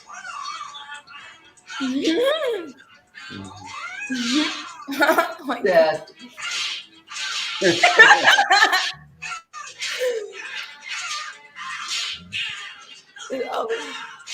Right now in the trailer, see it. See him destroy Danny Inosanto. Mel Novak. That's the quote. From the same talented trio that gave you Big Boss, Fist of Fury, Return of the Dragon, and Enter the Dragon. Star Bruce Lee. Producer Raymond Chow. Director Roger Klotz. Crazy idiot.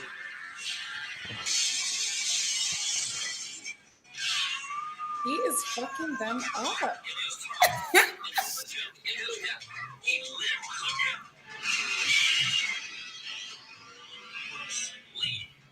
Game of Death.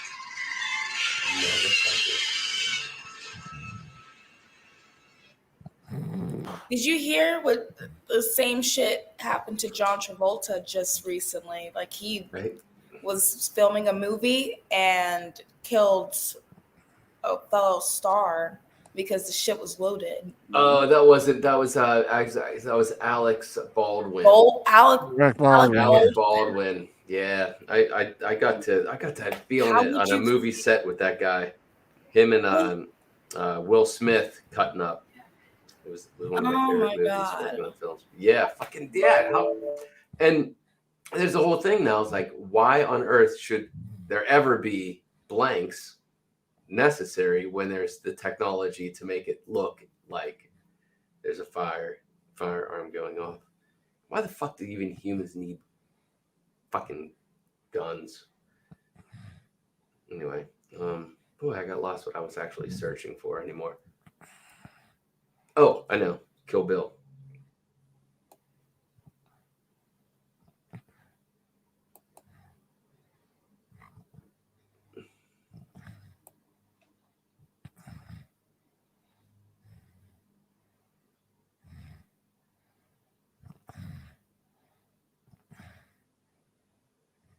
No, that's not going to work.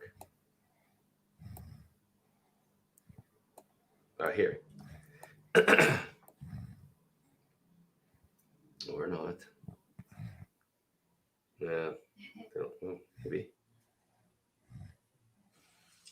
You and I have unfinished business.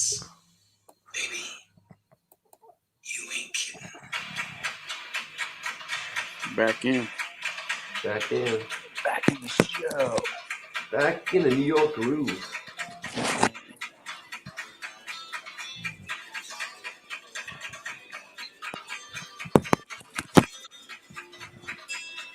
Look at this speaker.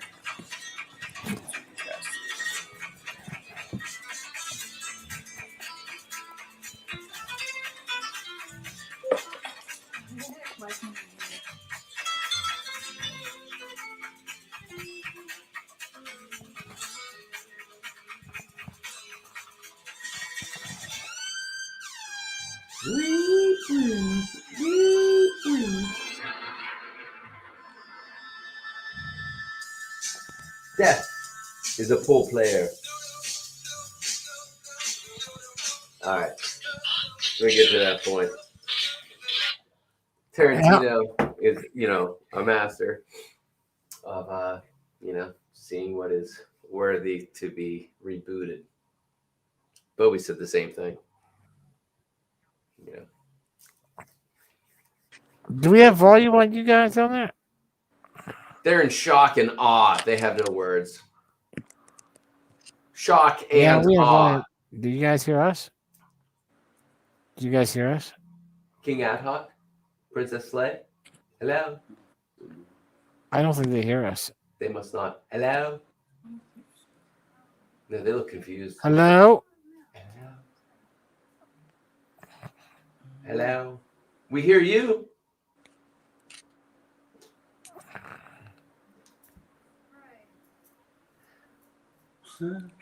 I can't hear shit. Hello.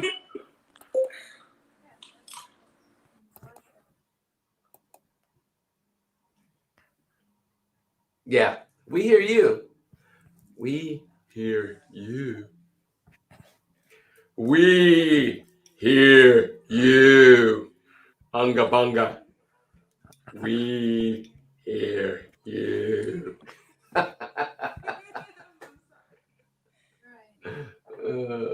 Anyway.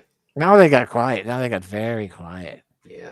They're way in the background. I have that effect on people. I make them quiet and awkward and move to the background as far away from me as possible. 100%.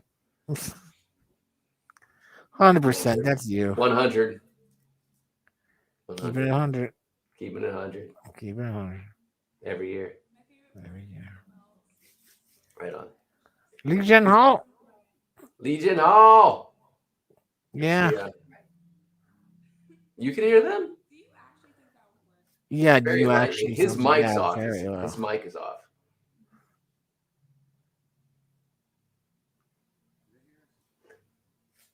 What? What?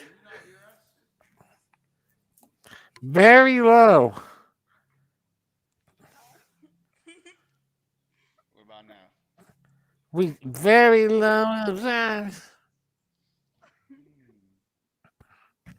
Your mic is off. Do you hear us? Now his mic's really. You can hear us? Okay. Oh. Then why weren't you laughing at our idiocracy? For the obvious reasons. But it came back on. Yeah, you're very, very faint. Very faint. Lame juice. That's right. Yeah. Rocket sauce is the opposite of lame juice. It is. It is. So it sounds like your microphone got unplugged and looks like you're filming through your Am I falling phone. asleep? Am I falling asleep? Okay. Your phone hit the lids.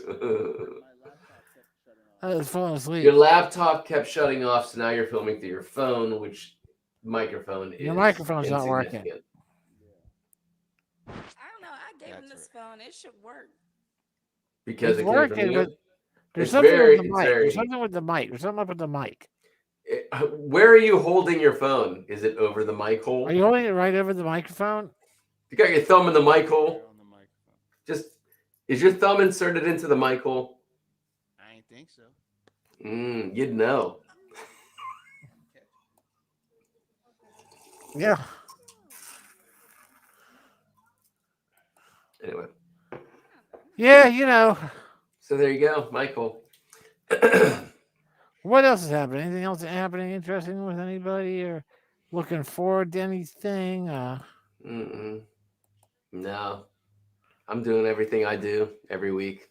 It's great. I had we were looking at taking K-Rock's mom on a trip coming up later this month.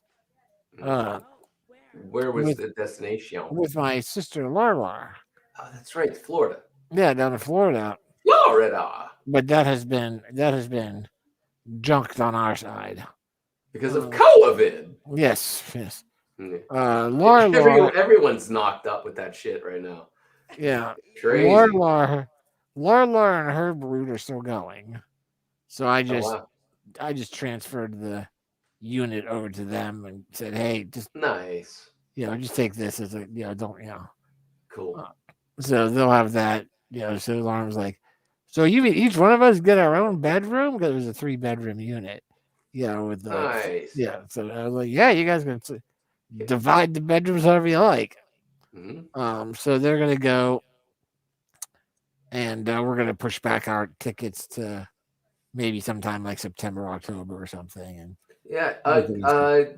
go during a SpaceX launch or something like that. Sure. Make Florida worth being at. Sure. But yeah, no, we just had and it totally happened by coincidental, where Dongle. Karen's mom had Dongle. a prescription she was taking, Called. and on the prescription bottle it said take half a tablet a day, Mm-hmm. but in her instructions it said take a tablet a day. Oh, what So happened then? we called the doctor to go, hey, Which is which? she's been taking a full tablet a day. Is she supposed to? And the doctor's like, yes. And then the doctor followed up with, oh, also, are you guys still planning on going on vacation? Because we had mentioned it to her like 3 weeks ago. Uh-huh. Yeah, like what did she think about us taking her mom on the vacation? And the doctor was like, I think that's a great idea. I think it's exactly what Jean needs. Yeah. But not at that. But you can't take this medication at that elevation. No, but then it was 3 weeks later when we Mhm. called. Yeah, that was 3 weeks ago when we had her. When we asked her that question, and now the doctor was like, "You were going to Florida, right?" And we were like, "Yeah." And she's like, I can't advise any longer that you should go to Florida at this time because the numbers coming out of Florida are scary right now with the COVID thing, and I even though K Rock's mom is fully vaccinated and boosted, I would advise not going at this time. As your lawyer, I would advise you. Right? What movie quote is that?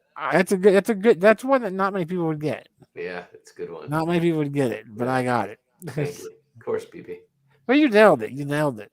Thanks. Yeah, you totally nailed that one. I would get that's a 10,000. Benicio nailed it. That's well now it's I was like a Del Toro at that. That was from 10,000 big room bucks. You just dropped it 10. down to 12. Yeah, 12 or 12, 12 big room bucks. Yeah. Yeah, but you totally Del Toro'd it. Right? Yeah. Del Toro. Del Toro. Yeah. Yeah, but so I called Laura. Yeah, Florida. Stay away the fucking Florida. Called Laura today and said, "Hey, boost your ass. if you're still planning on going, I'll switch the property over to you for the week." But because I ain't ever going there during this hot zone. But we apparently can't go right now. Yeah, and you should, obviously. But I'm keeping my fucking time off. I was like, I put in for time off for 3 weeks. Oh, nice. Yeah. So I was like, you know what? Fuck it, man. I'm just keeping it anyway. I'll sleep and sip on scotch and relax and. Wait, what are the dates? February. No, not February. I'm lying to you. January 17th. Okay. Through February 7th. Okay, I'm smelling something. Here. That's what I'm thinking. I'm thinking the 5-0 for the ad ho. Right. Mm-hmm. The big half century mark. Yeah, I think we should rent a Coliseum in Florida. In Florida. Hear me out. But since it's a Coliseum, we can sit far enough away. Right. You hearing me? And we could FaceTime each other in the same Coliseum, but getting majorly drunk on COVID. Yeah. But yes, cases of Corona. I've never taken. Get it? Cases. But I've never taken that much time off and just stay at home. That's awesome, BB. Yeah. 3 weeks of BB time. 3 weeks of just losing yourself. It's been years. It's been a decade. It's been forever, man. Like since you've had 3 weeks of not doing anything but BB time. Yeah, of not having to go anywhere or be. Wow. I'm not like going to Honduras or California. Honduras or Caladoris. Yeah, like the last 2 times I had 3 weeks off was Honduras and California. Right. Before that, it was the 90s. And I was living in the big room. Yeah, before it was the 90s, yeah. But I've Hey, got Twisted 6 weeks Metal. of vacation saved up, and Here it comes. I used up Gonna half get of them weird. now. I got another 6 weeks coming this year, so I'll have them back by the end by the middle of the year. I'll be back up to my max. By your birthday, which will be your Yeah, but my 51. 53rd one. Yeah, I'm one ahead of ad hoc. 6 months really. Nice. Yeah. Nice. So what are we thinking then? We're thinking like a restaurant. We're gonna I'd go love to to get him to Pegasus. that speakeasy too. I'd love to get him to that Okay. speakeasy. Oh, that's speakeasy. Yeah, but Yeah. it's not your birthday, BB. It's not I your know. birthday. Dad Hawk's birthday. I think we should go to Con Alma. Well, you know what? Being in large groups of people probably still isn't the best idea. No, it's really not the. Yeah, true. So it should be us all getting together with the correct amount of food being brought to us. We could Like do a bunch that. of Yeah. sushi. Amount of what? Sushi Food. Because ad hoc, like I want to get together with you, but all of us getting together in a giant crowded location is dangerous. Stupid. Yeah. Unfortunately. That was another reason why I was. It fucked his 50. It fucked your 50th birthday. Yeah. Yeah, we were going to be on a cruise ship to Honduras. People said it was Honduras. People, they used words like Honduras. I gotta pee. Do you have any idea what it brought us in terms of? And how much did that special cost you? $27,100,000,000.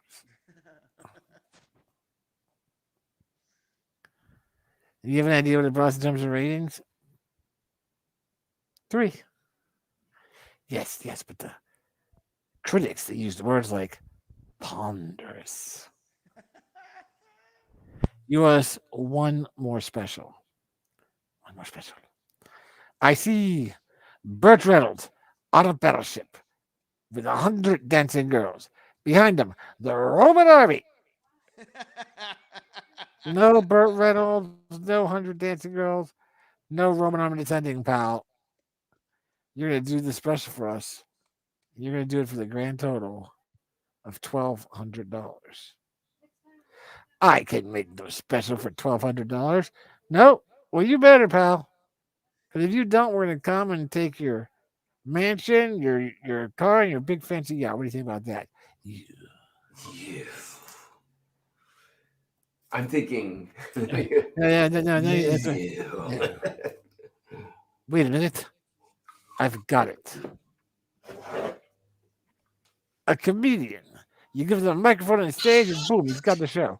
Who's the funniest comedian working today? Richard Pryor. White man. White man, that would be Steve Martin. But you'll never get him. The Winds of Whoopi. But we'll have to make it a tribute. Did someone say He'll never He'll never do it. He's too big. Yeah, he'll never go over it. Man's too smart. Did someone say tribute? He'll never go for it. The man's too smart. That's awesome. So yeah, you guys. Wait, he's blacked. Oh, there we go. You should during your 3 weeks. The man's too smart. NBC proudly presents Steve Martin's The Winds of Whoopi. His baddest moments plus new routines. See it all in 1 hour on February 6th. That was it. It was opposite The Winds of War, which was a huge. There's a huge thing for CBS, I think, or ABC or something like that.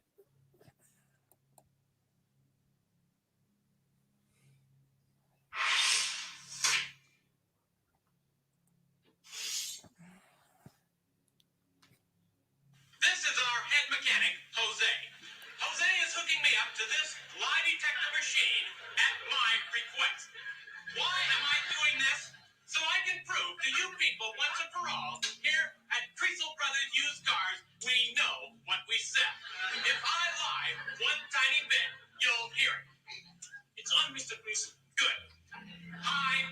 Al Crazel. Okay, I was lying. My name is Emmett Crazel. I changed it for the business. But we here at Crazel Used Cars aren't lying. We're kidding. We're telling the truth. When we say we have used cars in A1 condition, A2, A3, we have used cars. This is my wife, my girlfriend, a woman I know, and our son.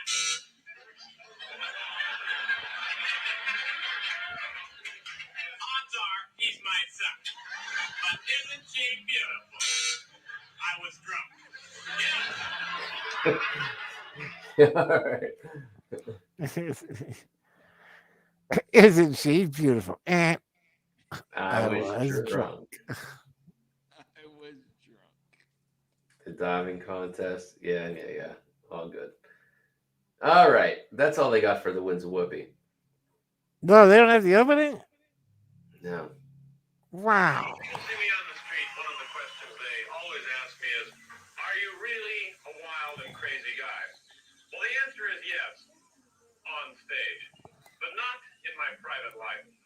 Oh, sometimes it's good to get away and relax and not be the crazy guy that you see on TV.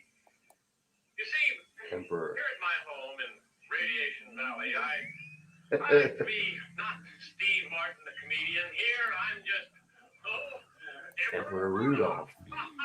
direct descendant of Hermes, King, Lord, ruler of Fluffy, the noble Fluffy, King of the Ottoman Empire, the Roman Empire, and the Empire State Building.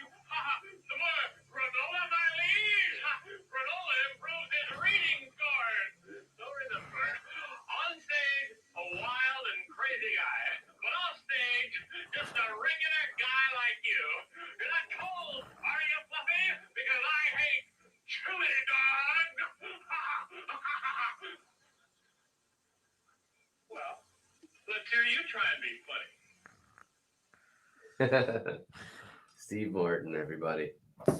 Steve Martin, everybody. Steve Martin. Yeah, God it was rest his hilarious. soul. You watched the movie The Jerk with me. You saw The Jerk. A little black boy. I was like, oh my god. This is like what I'm Yeah. into. Yeah. They didn't have no rhythm and shit. Like, and then, I just referenced the Jazz jerk comes like on, like, 2 days ago. I referenced it a couple days ago as well. It was go out and see the world. Me, you've seen. I referenced the and this lamp. That's all I need. That's all I need. All I need is Daily. Yes, lamp. yeah. Well, I need this. All right. Oh, I need this. The Optigrab. Omnigrab? Optigrab? I think it was Omnigrab. Maybe. Optigrab? Optigrab. Yeah. You're right, Optigrab. Yeah. Is he Optigrab? Oh yeah, 'cause- Optical. right. Bernadette Peters. You know one of the weird things about Bernadette Peters that I discovered on an interview that she did on the Tonight Show with Johnny Carson. Okay. She was terrified of people in wheelchairs. Oh, you could have never got down with her, Lucky you BB. guys never met. Right? I could have scared her. I could have broken her. Her into falling in love with you. Yeah, you don't know what you don't know the hell what I can put you through. Bernadette. Bernadette. It's a Motown song by not Earth, Wind and Fire. It's God damn it. Just put some big room box for it. Bernadette. Oh god damn. Papa was a Rolling Stone. Bernadette. Papa was a Rolling Stone. It's not the Isley Brothers. Oh, Monk. Damn. Oh, right now, Riggedy Sizzle's freaking out. He's pissed. He doesn't know why. He doesn't know why. Doesn't know why. Bernadette, Papa was Rolling Stone. It was the Temptations. Thank you. Ooh, that was so powerful. I shut down the ad hoc and the sleigh. Nice. Yeah, it's powerful. Powerful good. It's powerful good. Some powerful goodness. Powerful good. Well, Yeah, well, we can figure out Ad Hoc's thing. I think, give Ad Hoc should have some input. nah, it's his birthday. It's got to be a surprise. All We right, can't have him have any input. Got to be a surprise. but like I said, I don't think it's Any other year, BB, and Ad Hoc, any other year, it would have been a major event. Jafar was talking about, reaching out to all the Hershey cats, Oh yeah, secretly getting them all to be here on a weeknight for your birthday or the weekend after or week before. But it's just, yeah, she's been talking about this for about a month now or so, actually. yeah. She messaged me and K Rock the other day about it. Well, that's a sweet gesture. I mean, Yeah. And I did see that Slay reached out as well to me through Instagram, which I rarely see, unfortunately. But I did see that today. You did? And Slay's looking out for you, too. We were all going to try and surprise you, but in this time of the plague, that's the last surprise you want. Yeah, yeah. I don't think that we can't necessarily go out anywhere. My birthday, What's that? I'm like Jehovah's Witness when it comes to my birthday. I don't really care about celebrating that much. Well, I mean, I love celebrating and partying, you know what I mean? But Why it doesn't need to be a big colossal thing, you know. right?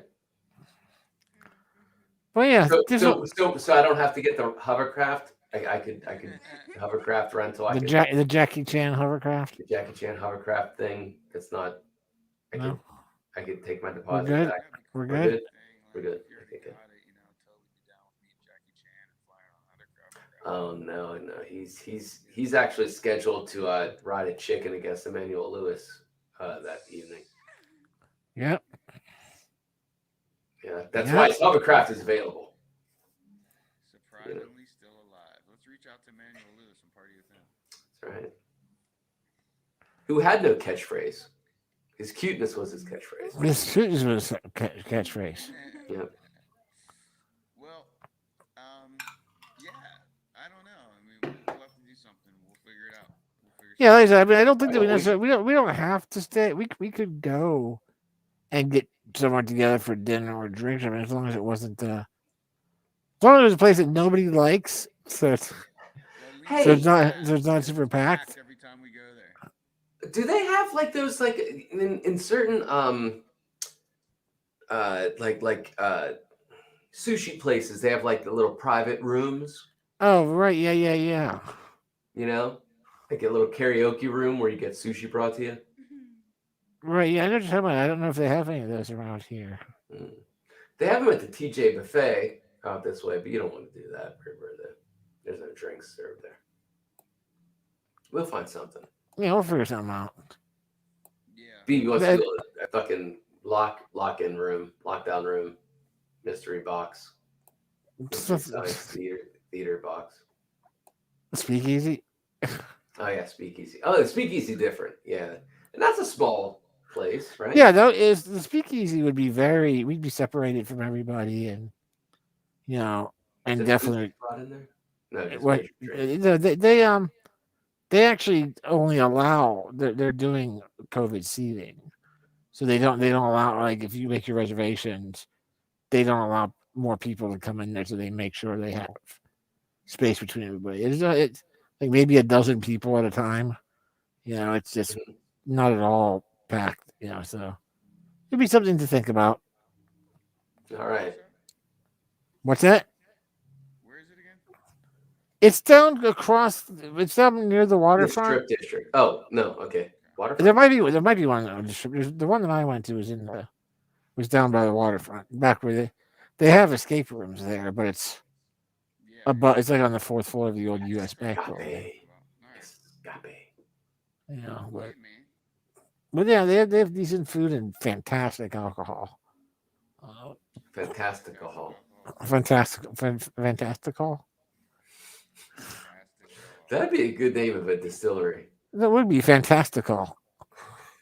Fantastical, like fantastical, but fantastical. Yeah, it's good. just have the the motto guy. What's it with the mascot guy being a drunk holding the bottle up in the air with a word bubble coming from his head. It's fantastical. It'll make you like me. This whiskey tastes fantastical. Do you ever want to be like me? Well, I do too. Drink And this. you can with this. All right, everybody. We got 30 seconds. What? We got 30 seconds to say goodbye. Ah, there it is. Yeah. Everything should be on for next week as well, I think. Yeah. Like I said, I will send out Facebook and email stuff whenever the story's up, and I think the 16th is when the voting starts. All right. January 16th, I think, is when the voting starts, and then there's 1 week to vote. But other than that, stupid fucking work. I got a lot of work to do this week and weekend. Oh, it's become stupid fucking work. When do you retire again? I don't know. I've tossed around the idea because I could, if I was no longer employed, I would qualify for disability, which would be I could wind up getting around $1,800 a month just for being in the wheelchair. Right on. I mean, that's great that they're hooking you up that way. Yeah, because it's based on what have you earned, over the last what have you earned for me 20 years or whatever. So I could get around $1,800 for the next 14 or 15 years of my life up to I was 65. That's enough to pay the bills.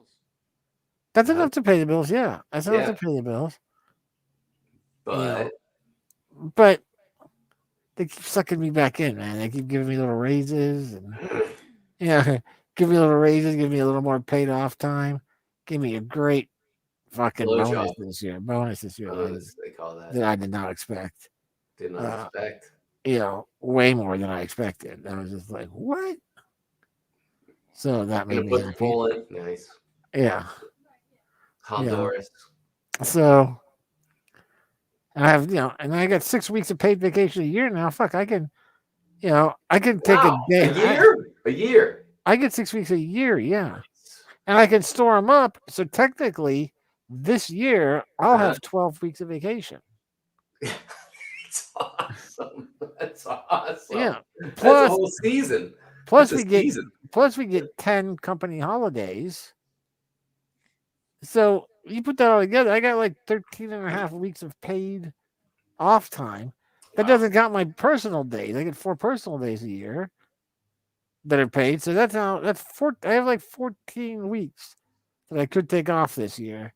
If I wanted to work 4 days a week every week this year, I could. I could take a 3-day weekend every week.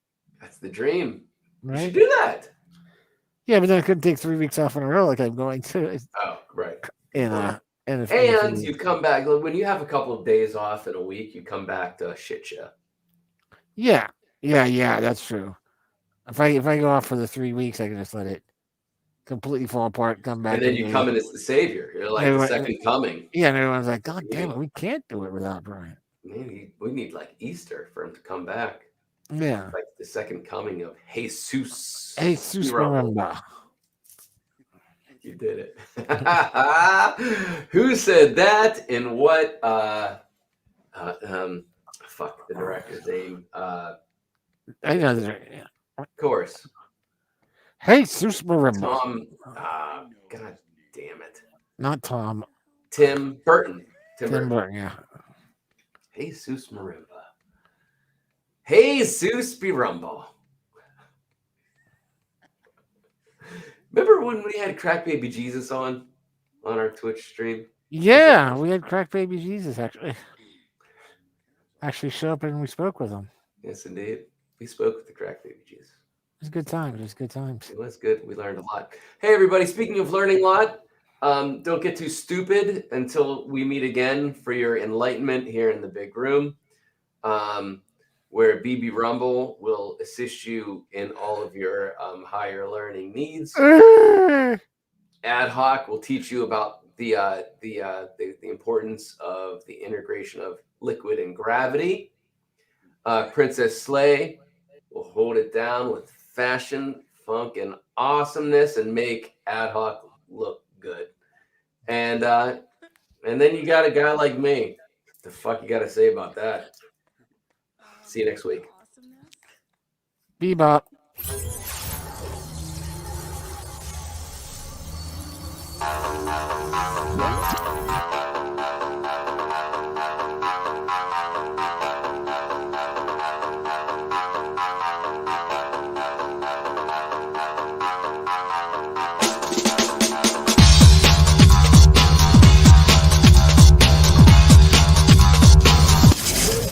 I'm scarred for life, but I'm set for life, and I'm set for life, but I'm scarred for life, and I'm coming at you. I'm fucking crazy. I'm fucking psycho, fucking insane. That's the fucking chorus right there. You nailed it, That is dude. good. You nailed it. Yeah. You nailed it. You visually transformed into fucking Joe Rogan. There, You dude. did. You fucking, Oh, Joe Rogan. Yeah. yeah, Okay. you did. You visually transformed That's into Joe Rogan. It was amazing.